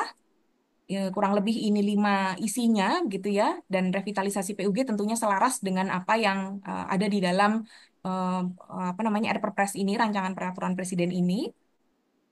Ini beberapa kementerian lembaga penggeraknya. Kita coba melihat secara utuh mulai dari proses perencanaan sampai ke dalam pelaporan sehingga kementerian lembaga penggerak di sini juga kita perluas dengan apa namanya mengajak mereka kementerian lembaga yang punya peran di masing-masing titik proses pembangunan tadi. Mulai dari Kemenko PMK dari sisi koordinasi keseluruhan dari pelaksanaannya Menpan RB di sini menjadi vokal poin untuk pelaporan kinerja dari pembangunan kesetaraan gender. Tentu nanti di perangkat daerah juga perlu menyesuaikan, apalagi kalau nanti tadi kami melihat sedang disusun beberapa peraturan juga ya yang nantinya menjadi guidance untuk tahun ke depan. Ini revitalisasi yang juga sudah dilaksanakan oleh DIY. Mudah-mudahan nanti diikuti juga oleh kabupaten kota yang lain gitu. Mulai dari perencanaan sampai pelaporan. Kalau fokusnya dulu hanya tagging, tagging, tagging. Nah, sekarang kita tuh ingin tidak hanya berhenti di taggingnya. Tagging itu oke sebagai entry-nya. Tetapi kita ingin juga melihat apakah yang sudah di tagging itu dilaksanakan. Dilaksanakannya memang responsif gender. Kemudian dilaporkan juga sebagai sebuah kinerja. Apakah memang ini berdampak atau tidak ke pembangunan kesetaraan gender? Ini nanti bisa dipelajari. Tadi gap juga sudah di apa namanya sudah dilaksanakan ya. Kalau dulu fokusnya kita 9 langkah, ini langkah-langkahnya gitu dianggap menyulitkan ya, malah seringkali gagal fokus dengan mengisi kolom-kolom ini yang menurut menurut banyak kementerian lembaga dan juga pemerintah daerah itu tidak user friendly gitu ya. Nah, ini kami coba menyederhanakan sebetulnya yang penting itu adalah bagaimana cara berpikirnya gitu. Yang memang selama ini sebetulnya sudah dilakukan. Kalau ingin menyusun perencanaan penganggaran ya kita mulai dari analisa dulu gitu ya. Apa yang menjadi masalahnya? Hanya dalam melakukan analisa ini kita bergerak ke level yang lebih detail. Tidak agregat tetapi melihat secara terpilah apa yang jadi faktor penyebabnya, kemudian apa rencana aksi yang ingin disusun dan siapa nanti yang akan melakukan. Itu yang kemudian kita bangun di sini kerangka berpikir logisnya agar analisa gender ini bisa dilakukan dengan lebih mudah ya, secara lebih sederhana yang eh, sebetulnya yang mana yang nyaman digunakan oleh Bapak dan Ibu di perangkat daerah. Dan sebetulnya ini sudah diatur ya di dalam Permendagri mengenai pedoman umum dan saat ini di 2025 ini juga sedang direview kembali karena memang sudah banyak sekali update kebijakan yang baru apalagi dengan RPJP dan juga RPJMN yang baru sangat-sangat perlu disesuaikan. Nah, terkait revitalisasi sendiri Kementerian PPPA juga sudah mengirimkan surat ini kepada Menteri, Gubernur, Bupati, Wali Kota tentang percepatan penyelenggaraan pengarus utamaan gender. Mudah-mudahan ini juga sudah diterima ya oleh Bapak dan Ibu di Jogja. Dan ini mungkin kami memberikan beberapa highlight eh, permasalahan gitu yang sebetulnya selama ini menjadi pending issues di daerah, bagaimana agar PUG ini bisa dikerjakan, eh, mengenai regulasi ya ini selalu ditanyakan dan kalau kami melihat di sini nggak kurang-kurang regulasi gitu, RPJP itu dalam bentuk undang-undang, kemudian juga nanti RPJMN dalam bentuk perpres, dan segera nanti dalam bentuk Perpres masih berproses ya untuk tata kelolanya. Ini menjadi pedoman dan landasan kita untuk menyusun RPJMD Renstra Perangkat Daerah yang responsif gender. Nah, tadi kami melihat juga ada rencana aksi daerah begitu ya yang akan disusun. Kami sangat senang sekali gitu karena memang di tingkat nasional kami juga sedang mengupayakan penyusunan rencana aksi nasional. Selama ini memang kami menyadari pelaksanaan PUG ini scattered gitu ya. Kalau di pendidikan apa, di kesehatan apa itu tidak cukup terarah sehingga kami memandang memang perlu sekali ada semacam rencana aksi yang sifatnya itu sektoral. Seperti apa di masing-masing ini bisa berkontribusi untuk pembangunan kesetaraan gender agar kita tahu mana-mana saja area prioritasnya, KL juga bisa memedomani area prioritas mana, dan ini menjadi terarah juga di tingkat daerah. Dan mudah-mudahan nanti di Maret ini bisa kita selesaikan. Pedoman ini juga yang selalu ditanyakan, kita pusat ini juga selalu mendapat kritik gitu ya, diminta pusat selalu minta daerah untuk menyusun dokumen perencanaan yang responsif gender, tapi pedomannya mana gitu, pedomannya nggak ada, pedoman teknisnya. Nah ini yang sedang kami koordinasikan, tadi kami sampaikan ya kepada PIPD di Bangda agar nanti Inmendagri untuk menyusun RPJMD dan Renstra 2025-2029 ini sudah mengintegrasikan seperti apa yang punya responsif gender. Seperti kemarin tuh kami coba menuangkan ya bahwa ketika berbicara layanan masyarakat harus dibuat terpilah gitu ya, laki-laki dan perempuan, harus ada sebagai sebuah kaidah pelaksanaan gitu. Jadi menu-menu guidance-nya bagaimana agar RPJMD ini nanti bisa responsif gender. Pedoman umum Dipersingkat, di Ibu. daerah, ya pedoman umum di daerah ini juga sedang berproses ya. Kebutuhan penandaan ini sudah ada, tapi kemudian juga highlight-nya mungkin perlu kami tegaskan Bapak Ibu sekalian, meskipun ini sudah dimunculkan gitu ya di dalam SIPD, tidak artinya ini otomatis responsif gender. Ini hal yang perlu sekali gitu ya kita samakan kembali persepsinya. Menu di sini sudah ada, jadi kalau Bapak Ibu sekalian itu tagging memilih sub kegiatan tertentu gitu ya, itu akan sudah otomatis muncul sebagai sub kegiatan yang responsif gender. Taggingnya otomatis di sana karena sifatnya memang top down. Nah, di kesempatan ini kami ingin menegaskan gitu ya bahwa ketika memilih sub kegiatan itu tentu harus didasari dari analisanya terlebih dahulu di level bottom up-nya seperti apa, apakah memang sub kegiatan tersebut dilakukan dan perspektif gendernya harus ada, dan itu tergambar di dalam TOR di perangkat daerah masing-masing, baru kemudian bisa melakukan penandaan. Nah, di luar menu-menu yang di 7 urusan tadi, sebetulnya menu yang sifatnya open, jadi kalau ada subkegiatan lain di luar 1.200 ini, juga sudah bisa dilakukan penandaan anggaran responsif gender. Nah, seperti ini ya, jadi ini yang sudah dikembangkan di Direktorat PIPD yang menangani SIPD, sudah ada menu yang ketika tadi Bapak Ibu memilih, dia otomatis begitu ya, dan highlight-nya adalah tetap perlu dilakukan analisa gender di level bottom up-nya, baru kemudian menyusun TOR yang lebih responsif gender atau GAB tadi. Nah, ini untuk open menunya, kalau di luar 7 urusan tadi juga sudah bisa dilakukan labeling untuk ARG-nya. Dan ini peran dari TAPD mungkin nanti bisa dipelajari mungkin dibaca saja secara lebih detail, tetapi pada intinya adalah kami ingin mendorong agar PUG ini bisa benar-benar terlaksana, tentunya peran driver, peran TAPD di sini menjadi sangat sangat penting gitu ya. Ini beberapa contoh peranan yang kemudian bisa kita dorong agar masing-masing ikut bertanggung jawab, memastikan bahwa PUG sebagai sebuah strategi memang terintegrasi di seluruh proses pembangunan di Provinsi DIY. Kira-kira demikian, Bapak dan Ibu sekalian. Terima kasih banyak atas waktunya. Mungkin tadi agak lama ya. Mudah-mudahan nggak jadi ngantuk ini Bapak Ibu sekalian. Demikian kami kembalikan. Terima kasih banyak. Assalamualaikum warahmatullahi wabarakatuh. Waalaikumsalam warahmatullahi wabarakatuh. Matur nuwun sekali Ibu Kurota Ayun. Tadi mau motong itu saya agak gimana eman-eman istilahnya ya. Karena penting semua untuk kemudian bisa kami pahami di daerah itu. Matur nuwun, materinya yang sangat berbobot begitu. Nah, Bapak Ibu sekalian, Ibu Ketua Pokja PUG dan Bapak Ibu Kepala OPD maupun yang mewakili, tadi sudah banyak disampaikan dari Bappenas bahwa PUG ini tidak sebatas sebagai agenda pembangunan tetapi sebagai sebuah strategi gitu. Dan kemudian juga harus dilaksanakan oleh semua sektor. Kenapa harus dilaksanakan oleh semua sektor? Karena daya ungkitnya tadi terhadap pembangunan, terhadap keberhasilan pembangunan itu nanti akan sangat berarti. Sehingga menjadi kewajiban kita semua untuk melaksanakan garis-garis kebijakan dari pusat dan kemudian juga di daerah.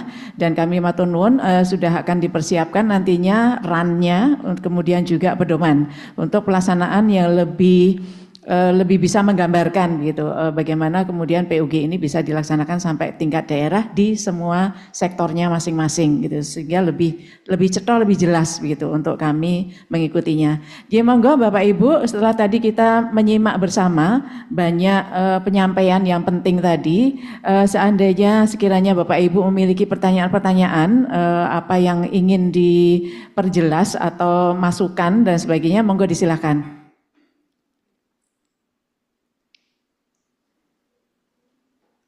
Monggo dari Bapeda, ada yang mau disampaikan?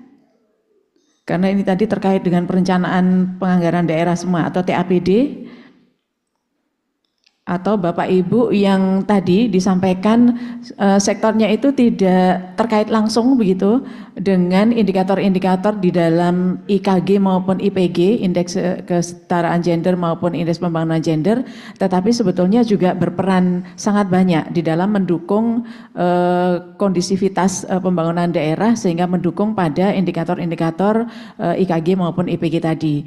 Sehingga nanti supaya lebih jelas di dalam melakukan analisa gender dan kemudian juga lebih jelasnya lagi kemudian bisa ditampilkan di dalam KAK-nya masing-masing dan kemudian selanjutnya diinputkan di SIPD dan taggingnya tadi untuk pengaruh utamaan gender. Monggo disilakan.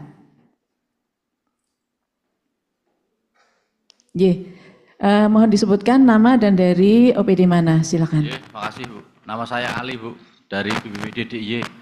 Kita itu mau kegiatan saya nggak punya duit, nanti kalau ini terus gimana gitu loh.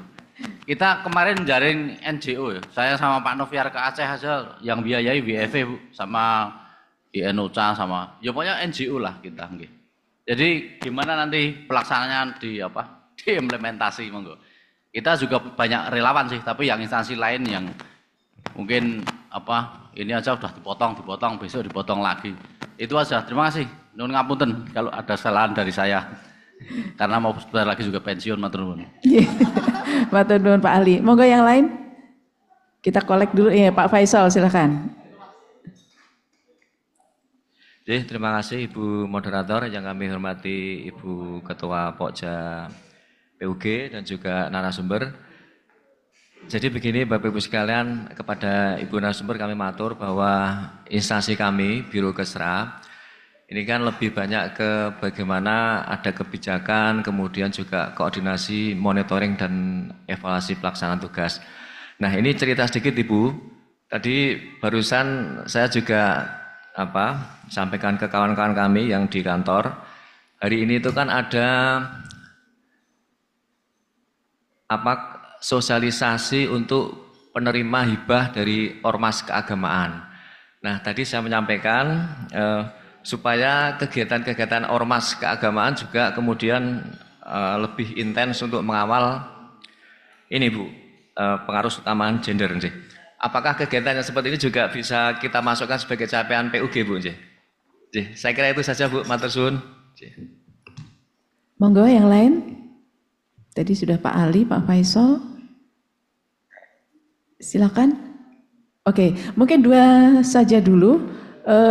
Pertanyaan yang pertama mungkin lebih tertuju kepada Ibu Ketua Pokja ya, Bu Kepala Bapperida begitu. Dan pertanyaan kedua nanti mohon untuk kemudian bisa dijawab dari Bappenas. Monggo silakan Bu Made. Matur nuwun. Matur nuwun. Kalau kita lihat kondisi sekarang 2025 itu memang keadaannya memang tidak seideal yang kita desain di dalam dokumen perencanaan RPJMD maupun nantinya. Ini kita aja bicara 2026 tuh sudah nggak tahu lagi ini gimana gitu ya. Ini juga mungkin Bu Kurota Ayun tadi juga sudah menyinggung masalah dokumen perencanaan RPJMN gitu. Padahal kalau kami di DIY itu tidak menyusun RPJMD baru. Hanya memang dari indikator yang ada di RPJPD yang kemudian ini imperatif juga indikatornya dengan RPJPN. Ada indikator-indikator yang nantinya akan menjadi bukan secara eksplisit tertuang di dalam dokumen baru RPJMD kita, tapi akan menjadi suplemen sebenarnya begitu. Nah terkait dengan ini kan tadi yang disampaikan, anggaran nggak ada, apa yang mau di tagging gitu ya Pak mungkin ya? Anggaran nggak ada.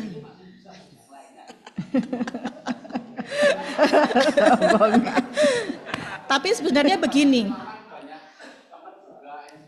Nah ini mungkin perlu kita sepakati juga nanti dengan teman di Bappenas ya Ibu ya. Seandainya misalnya, saya yakin juga kalau di tahun 2025 ini Ibu Bapak masih punya anggaran kegiatan. Kalau 2026 nggak tahu. Jadi gini, ada kegiatan-kegiatan yang mungkin kemudian ini harus dituangkan di dalam dokumen perencanaan. Kan kemarin sudah kita buat APBD 2025, walaupun ada efisiensi. Kita besok baru bicara masalah instruksi Presiden nomor 1 tindak lanjutnya. Tapi kan tidak menghilangkan kegiatan keseluruhan dari Ibu dan Bapak. Jadi sebenarnya awal desain dari pemikiran itu ketika kita ingin melakukan sesuatu, baik dia dibiayai oleh dana APBD maupun dari sumber-sumber lainnya, kita harus tahu goalnya itu untuk apa. Goalnya, jadi tujuannya itu apa. Nah ini yang saya selalu bercerita, kasihan loh orang program. Orang program itu selalu dibebankan kepada dia harus kemudian membuat satu dokumen yang mendukung kinerja OPD. Padahal yang dihitung kinerjanya itu banyak, indikatornya banyak. Ini arahnya kemana? Apakah ini kita bicara target di dalam RPJMD atau kemudian bicara indikator-indikator yang terintegrasi dengan OPD lain. Kadang-kadang kesulitan seperti itu. Nah, mungkin dari sekarang untuk yang perjalanan 2025, monggo Bapak Ibu bisa melihat dari sisi aktivitas Ibu dan Bapak mana yang kemudian tadi secara langsung maupun tidak langsung itu responsif gender. Contohnya mungkin di BPPD ada kegiatan ya, mungkin di tempat lain juga ada kegiatan. Mungkin tidak bunyinya gender tadi, tidak bunyinya perempuan. Tapi kemudian ketika dalam implementasi contohnya nih ya sosialisasi ya, dulu tuh kan ada nih berapa persentase 30% peserta sosialisasi itu bisa wanita gitu ya, perempuan gitu. Berarti keterlibatan perempuan di dalam pengambilan keputusan ini juga menjadi bagian dari perhatian kita. Itu bisa sosialisasi, penyusunan produk perundang-undangan. Ya. Mungkin pada saat proses ada keterlibatan, tapi dalam proses tidak keterlibatan bahwa ini undang-undang atau perundang-undangan ini ditujukan kepada siapa. Jadi itu mungkin yang bisa kita sampaikan dalam arti ibu bapak nggak boleh hopeless gitu ya, nggak boleh menyerah karena memang kondisi seperti ini, tapi bisa mengidentifikasi aktivitas apa. Nggak mungkin toh bapak ibu nggak punya aktivitas, pasti punya. Dalam 1 tahun anggaran 2025 ini baik yang dibiayai dana APBD maupun non APBD pasti ibu bapak punya kegiatan. Ya, kegiatan itu nanti mungkin bisa diterjemahkan di dalam KAK tadi kalau memang itu kegiatan baru. Ya, tadi yang seperti dicontohkan tadi kita sudah membuat format yang memudahkan ibu dan bapak itu untuk men-tagging sebenarnya. Apakah benar kegiatan atau program kita ini responsif gender, seperti itu. Nah, kemarin juga saya sempat diskusi dengan Bu Erlina, kayak seperti ini itu kan memang tidak mudah. Siapa yang kemudian dides orangnya berganti-ganti, pemahamannya berganti-ganti. Ini mungkin juga untuk Bu Kurota Ayun juga ya Bu. Tadi saya lihat indikatornya segitu banyak, yang mau ngitung siapa gitu. Kan sangat susah. Indikator yang di RPJPN itu kan sangat-sangat banyak. Dan itu imperatif ke bawah, ke kita juga gitu. Padahal tidak hanya sektor misalnya dari sisi gender ini saja yang butuh angka, butuh pengukuran, tapi juga misalnya SDGs. Walaupun SDGs itu gender ini masuk bagian dari SDGs, itu perlu juga ada pengukuran, belum yang lain-lain. Mungkin ada nanti saya juga mohon pencerahan dari Bu Kurota Ayun yang simple, yang mungkin bisa dipahami, karena terus terang hal ini kan tidak mudah. Ya kadangkala kalau kegiatan itu, contohnya tadi sudah disinggung infrastruktur. Infrastruktur bisa, kalau saya bilang memang bisa, cuman dia didampak, bukan langsung. Mungkin bisa dalam dalam pembangunan infrastruktur pelibatan pekerja wanita. Bisa juga seperti itu, tapi kan itu kita serahkan di biasanya di lapangan ya, tidak bisa kita ukur. Tapi kita bisa ukur dari dampak aktivitas yang dilaksanakan oleh OPD. Tapi mungkin hanya yang lebih simpel, apakah kemudian dari sisi OPD ada enggak ya OPD yang sama sekali tidak kemudian bisa men-tagging program responsif gender ini? Saya lagi mikir ini OPD apa gitu. Contohnya gitu, arsip dan perpustakaan. Di mana apakah dari sisi prioritas kepada pengunjung wanita atau seperti apa, saya tidak tahu ya. Ini mungkin yang membuat kebingungan Ibu dan Bapak selama ini di dalam men-tagging. Sebenarnya apa yang kemudian sudah dilaksanakan oleh Ibu dan Bapak itu sudah menuansa atau mewarnai dari responsif gender. Hanya kemudian mengklaim bahwa kegiatan itu masuk enggak di dalam pentaggingan. Nah ini yang mungkin perlu memastikan hal itu. Tapi kami dari Bapperida dan DP3AP2 akan siap membantu Ibu dan Bapak untuk melakukan pendampingan di dalam DES nantinya apabila aktivitas Ibu dan Bapak ini mungkin masih ragu-ragu ini masuk apa tidak gitu. Makanya mungkin kalau ada program kegiatan itu harus tahu goalnya dulu, harus tahu tujuannya. Kemudian siapa yang akan merasakan dari kegiatan itu. Itu kadangkala itu tidak dilakukan. Langsung aktivitas, kemudian ketika pengukuran itu kita agak kesulitan. Ini penilaian kinerja atau indikator yang mau diukur apa gitu dari sisi aktivitas itu. Memang agak sulit, tapi saya kira ini sangat membantu di dalam pengukuran kinerja pemerintah daerah. Jadi dari Bapak BPBD nggak perlu khawatir ya, apapun itu ya aktivitas rutin maupun yang kemudian by program ini bisa kita identifikasi, kita bisa justifikasi apakah kemudian ini responsif gender atau tidak. Saya kira itu Bu Erlina.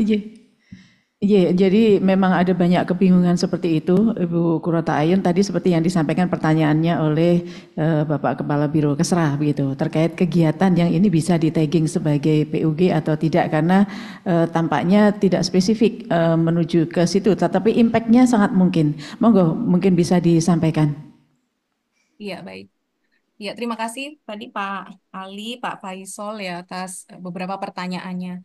Yang pertama mungkin kami sangat sepakat tadi yang disampaikan juga oleh Ibu Kepala Bapperida ya, berkaitan dengan kegiatan-kegiatan yang dengan kondisi saat ini gitu masih bisa dilakukan penandaan anggaran responsif gender. Dalam arti di sini penandaan adalah ya memang kegiatan ini kita lakukan dengan mengintegrasikan perspektif gender ya.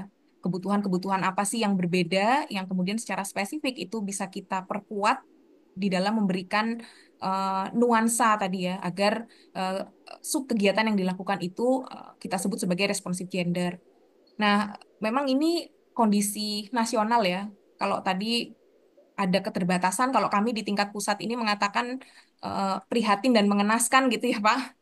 Jadi bahkan kalau bicara anggarannya Kementerian PPPA saja ini ya, ini mungkin sedikit informasi juga gitu ya. Bahkan kalau kami melihatnya untuk operasional saja itu minus gitu ya. Ini kami masih menunggu juga kebijakan berikutnya seperti apa, tetapi dari exercise yang kita lakukan saat ini, pemotongan anggaran yang memang luar biasa, hampir Kementerian PPPA itu contohnya lebih dari 50% begitu ya, pemotongan anggarannya, efisiensinya.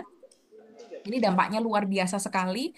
Bahkan mungkin Bapak Ibu juga sudah membaca juga ya di media sosial begitu rame gitu pemberitaan pukul 4 sore itu AC harus dimatikan supaya bayar listriknya nggak mahal itu, dan itu benar terjadi begitu Pak. Jam 4 sore AC harus sudah mati, lift hanya beberapa saja yang hidup begitu ya. Itu memang kondisinya gitu. Jadi memang sangat memprihatinkan. Nah, sisi lain tapi kami masih tetap melihat bahwa tidak artinya kemudian kita berhenti melakukan kegiatan-kegiatan yang kita sebut sebagai kegiatan responsif gender tadi. Kegiatan-kegiatan efisiensi ini kan dialihkan, anggarannya tetap ada gitu sebetulnya, tetapi dialihkan untuk kegiatan yang lain. Nah, kita bisa menjajaki peluang-peluang di kegiatan yang memang mendapatkan porsi lebih besar tadi. Kalau di tingkat pusat kan dalam hal ini MBG begitu ya. Kita memang perlu, MBG ini adalah program yang baru, program besar di tingkat nasional, menjadi prioritasnya Presiden dan luar biasa sekali anggarannya. Nah, apakah misalnya gitu ya, kalau kami ini membayangkan di tingkat pusat nanti, ya kita perlu menjajaki gitu, area mana di dalam MBG ini, apalagi ini berkaitan dengan memberikan makan gratis itu ya, pasti nanti akan berujung kepada edukasi juga, literasi kepada publik gitu ya. Seperti apa sih sebetulnya makanan yang bergizi ini gitu. Dan itu pasti tidak akan terlepas dari peran keluarga, peran di rumah, peran pengasuhan, ibu dan ayah yang harus mendukung yang seimbang gitu.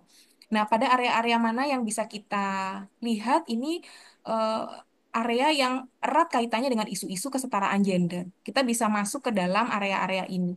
Area berikutnya juga yang masih terus apa namanya jadi prioritas itu misalnya stunting gitu ya, kematian ibu, stunting. Nah, ini area-area juga yang tadi kalau bicaranya isu gender sangat erat kaitannya dengan perilaku, bagaimana proses penyiapan ketika memasuki usia perkawinan, memasuki usia apa namanya kehamilan sampai melahirkan sampai kemudian 1000 HPK itu kan juga berkaitan dengan isu gender, pemahaman ibu, pemahaman ayah terhadap bagaimana apa namanya gizi yang baik untuk ibu hamil sehingga bisa mencegah terjadinya stunting gitu. Jadi kalau kami melihat tetap ada porsi-porsi anggaran tersebut namun keberpihakannya pada program yang lain. Nah, kita bisa memprioritaskan juga menjajaki dengan lebih jauh, melihat, menganalisa juga dengan lebih mendalam pada area-area ini, di mana nanti perspektif gender itu bisa kita integrasikan pada area-area yang memang dilihat sebagai area yang sangat-sangat prioritas dan memperoleh anggaran yang besar tadi. Nah, tadi mungkin sedikit memberikan informasi Ibu Kepala Bapak Rida juga, memang eh, indikator-indikator kinerja tadi ya terlihat begitu banyak begitu ya untuk pembangunan kesetaraan gender. Tapi kita melihatnya tidak eh, hanya dilakukan oleh sektor tertentu gitu ya. Kita membagi habis indikator-indikator tersebut. Kalau yang berkaitan dengan kekerasan, oke, ini menjadi area, menjadi ranah tusi utama dari Dinas PPPA ya utamanya dalam hal ini.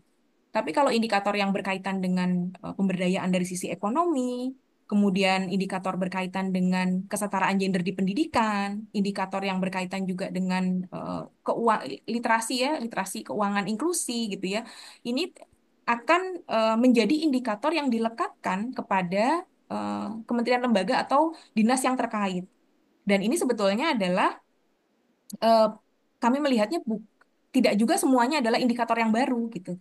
Indikator-indikator yang memang sudah berjalan selama ini hanya eh, lebih ditekankan bahwa indikator ini juga nantinya menjadi indikator pendukung untuk pembangunan kesetaraan gender sehingga nanti harus bersiap jika nanti indikator tersebut dilihat secara terpilah gitu ya. Apakah memang indikator ini baik dicapai secara agregat saja atau sebetulnya indikator ini memang baik dicapai secara berkeadilan untuk laki-laki dan perempuan. Ini untuk indikator yang memang bisa dilihat secara terpilah. Jadi sebetulnya kita punya apa ya pesan demikian gitu Bu Ibu Kepala Bapak Rida ya izin menyampaikan ini. Eh, kita coba memperkuat eh, pengaruh utamaan gender ini di dalam kerangka jangka menengah karena memang selama ini kita mengamati gitu ya, bagaimana proses bisnis pelaksanaan PUG ini tidak bisa berjalan efektif ketika bergeraknya itu di level tahunan. Jadi di level tahunan dalam arti seringkali gitu ya, kalau di tingkat pusat itu Kementerian PPPA nih bergerilya ke masing-masing kementerian lembaga gitu ya, nagih-nagihin gitu Bu istilahnya, nagih-nagihin mana nih apa namanya, kalau di daerah tuh subkegiatan, tapi kalau di kementerian lembaga itu rincian output ya namanya. Mana nih kegiatan-kegiatan rincian output yang bisa dibuat responsif gender. Akhirnya menjadi scatter gitu. Akhirnya tidak terarah juga gitu. Suka-suka aja dari kementerian lembaga memberikan RO-RO yang mereka rasa ini bisa nih kira-kira buat responsif gender gitu. Nah, di dalam periode sekarang, di perencanaan RPJMN sekarang, kita ingin pendekatan ini menjadi, kita perbaiki gitu ya, walaupun ini belum sempurna, kita ingin pendekatannya kita ubah bahwa integrasi gender ini ya kita mulai dari perencanaan yang sifatnya jangka menengah, kita coba kunci ini di dalam indikator-indikator kinerja, agar nanti indikator kinerja ini bisa dicapai dengan eh, kegiatan-kegiatan yang memang relevan untuk mendukung. Kegiatan yang relevan mendukung ini, kalau tadi indikator kinerjanya responsif gender, ya kegiatan yang mengikuti ini juga harus punya perspektif gender. Jadi menjadi lebih terarah area-area prioritasnya di pendidikan, di kesehatan, di ketenagakerjaan. Nah, kurang lebih sebetulnya gambarannya seperti itu. Tadi perkara apakah sektor misalnya perpustakaan gitu ya bisa juga melaksanakan responsif gender atau tidak. Menurut kami kalau kita melihat secara lebih detail, pasti ada area yang bisa kita buat responsif gender, terlebih jika memang eh, ini sifatnya layanan langsung ke masyarakat gitu. Nah, tentu kita punya tadi area-area prioritas mana yang memang kita betul-betul apa namanya kunci gitu ya. Ini punya daya ungkit besar untuk pembangunan kesetaraan gender. Nah, area-area pendukung yang lain tentu tetap terbuka, sangat bisa melakukan dan kita bisa mendorong juga untuk melakukan. Kalau area perpustakaan, bayangan saya karena memang ini sifatnya layanan langsung kepada masyarakat gitu ya, nih mohon koreksi kalau saya kurang tepat, pasti nanti berkaitan dengan apa ya, koleksi, mungkin koleksi bahan pustakanya gitu ya, koleksi-koleksi yang dimiliki oleh perpustakaan, apakah misalnya koleksi-koleksi ini lengkap gitu, punya punya bahan-bahan yang berkaitan dengan isu-isu kesetaraan gender gitu, yang bisa membuka wawasan apa namanya pengguna layanan ini untuk memahami dengan lebih jauh mengenai kesetaraan gender ini.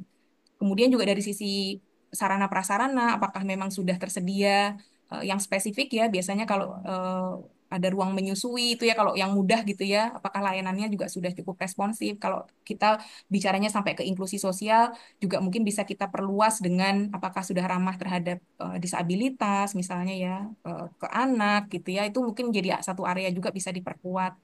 Kemudian juga berkaitan dengan apa namanya layanannya sendiri gitu ya, misalnya juga bisa mendorong bacaan-bacaan dalam memberikan layanan yang mungkin bisa mendorong memotivasi pengguna layanan untuk oh kita punya nih koleksi yang ini, jadi memang lebih ke mendorong pengguna layanannya untuk membuka wawasannya mereka, menyambungkan dengan kebutuhan-kebutuhan tadi berkaitan dengan koleksi-koleksi yang bacaan-bacaan mengenai kesetaraan gender gitu yang memang kita butuh ini lebih luas mengedukasi masyarakat.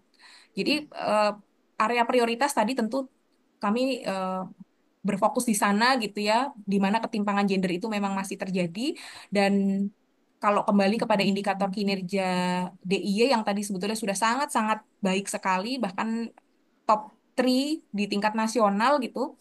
Nah, kami ingin mendorong ini dilihat dengan lebih apa ya, mungkin lebih fokus spesifik kepada kelompok tertentu. Kalau kalau kami mengamati kan data-data itu juga menampilkan berdasarkan kelompok usia begitu ya. Misalnya Jogja ini termasuk salah satu provinsi yang sudah memasuki aging ya, kalau tidak salah demikian ya data-datanya. Dan kita juga bisa mungkin shifting gitu ya, targeted intervensinya kepada lansia perempuan gitu, atau juga nanti lansia laki-laki apa masing-masing kebutuhan secara spesifik. Mungkin itu sedikit memberikan apa namanya eh, apa namanya gambaran begitu ya, sekaligus juga apa namanya menyamakan pemahaman juga persepsi seperti apa sih sebetulnya pendekatan yang kita lakukan di tingkat pusat ketika membangun kerangka untuk pembangunan kesetaraan gender. Eh, Siapa yang menghitung gitu ya Bu tadi indikatornya. Nah, ini memang masih menjadi bahan diskusi Bu, tapi kalau di tingkat pusat sejauh yang kami pahami saat ini untuk indikator-indikator di tingkat nasional itu nanti akan menjadi tanggung jawab dari BPS. Walaupun sama tadi keluhannya BPS diminta ngitung kok uangnya nggak dikasih gitu ya. Nah, ini jadi apa masih masih jadi apa namanya, kami juga masih menunggu arahan lebih lanjut. Ibu tentu nanti akan kami komunikasikan seperti apa. Kami memahami betul dengan segini banyak indikator, ada beberapa penyesuaian juga indikator-indikator baru yang ini akhir apa namanya sifatnya imperatif yang kemudian harus tersedia di daerah. Sementara daerah bingung gitu ya, seperti apa baseline, seperti apa target nanti, bagaimana mau melakukan proyeksi kalau datanya tidak tersedia. Ini sudah masuk ke dalam radar kami juga di tingkat pusat dan kami nanti akan follow up juga seperti apa sebetulnya kesinambungan penyediaan datanya ya. Nah, tadi yang berikutnya Pak Faisal mengenai Biro Kesra ya, apakah kegiatan di luar pembiayaan APBD gitu ya katakan itu bisa dimasukkan ke dalam kegiatan responsif gender. Sangat bisa Pak, bahkan kalau di dalam penilaian PPE ya, PPE yang dilakukan oleh Kementerian PPPA, di situ ada porsi inovasi gitu. Nah, itu sangat bisa kita apa namanya kita komunikasikan. Sudah banyak sekali inovasi yang dilakukan DIY, salah satunya adalah kerjasama dengan CSO ya, lembaga keagamaan, dan lembaga keagamaan bahkan juga memberikan dukungan nih penganggaran dan juga bentuk-bentuk kegiatan terkait dengan upaya-upaya pemberdayaan perempuan. Nah, itu sangat bisa dilaporkan termasuk juga besaran anggarannya walaupun itu tidak tercatat di dalam yang tagging-tagging tadi gitu. Tapi ini menjadi satu hal yang bisa kita komunikasikan juga, dan kami juga tahu betul ya Pak, di Jogja itu ada Aisyah gitu ya, ada sekolahnya, rumah sakitnya gitu ya, kampus Aisyah, dan Aisyah juga banyak mendapatkan hibah dari pemerintah Australia, dari luar negeri, dengan jejaringnya di seluruh Indonesia juga, mereka sangat banyak melakukan upaya-upaya pemberdayaan perempuan secara langsung di level grassroots. Nah, ini bisa menjadi daya ungkit juga layanan yang sifatnya langsung kepada masyarakat untuk bisa mendorong peningkatan kesetaraan gender. Mungkin demikian tanggapan dari kami, Ibu. Terima kasih banyak.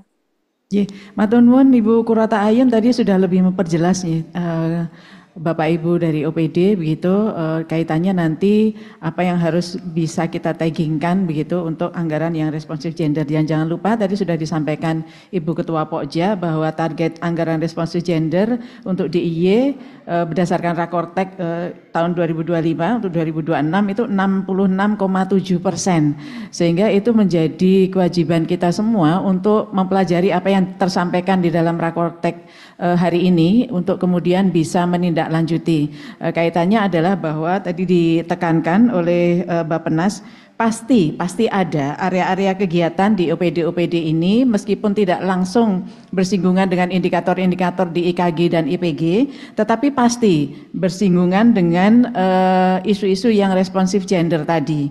Dan karena itu maka kita harus melakukan analisa gender dan nanti menuangkannya di dalam KAK, sehingga nanti KAK yang sudah responsif gender tadi itu kemudian bisa langsung tertagging gitu di SIPD. Mungkin begitu Bapak Ibu, matur nuwun sangat Ibu Kurata Ayun karena waktu juga sudah hampir pukul 11. Bapak Ibu Kepala OPD memiliki agenda-agenda yang lain lagi. Matur nuwun juga Ibu Kepala Baperida sebagai Ketua Pokja dan semua Bapak Ibu Kepala OPD yang sudah berpartisipasi hadir pada hari ini, dan baik Kepala OPD langsung maupun yang mewakili, bahwa kita semua harus memahami pentingnya untuk semua bisa melaksanakan anggaran yang responsif gender ini, PUG ini, pembangunan yang berkesetaraan gender di DIY ini beserta semua komponen-komponen yang tadi sudah disampaikan. Matur nuwun, sebagai moderator kami akhiri sesi diskusi dan kami kembalikan kepada pembawa acara. Matur nuwun. Kami ucapkan terima kasih kepada Ibu Erlina Hidayati yang telah berkenan menjadi moderator, dan juga kami ucapkan terima kasih kepada narasumber Ibu Kurata Ayun yang telah berkenan bergabung pada kesempatan siang hari ini. Dan tentunya dengan demikian seluruh rangkaian acara pada kesempatan pagi sampai dengan siang hari ini telah selesai. Dan kami juga menyediakan barcode link materi yang nantinya akan ditampilkan di layar bagi Bapak Ibu yang ingin mendownload bahan materi yang telah dipaparkan tadi. Demikian kami akhiri. Wassalamualaikum warahmatullahi wabarakatuh. Assalamualaikum warahmatullahi wabarakatuh. Bebannya jadi makin berat kita. Iya, kan masih banyak lainnya. Iya, pusing. Nanti harus memasukkan di di sengkup dan sebagainya. Bebannya berat.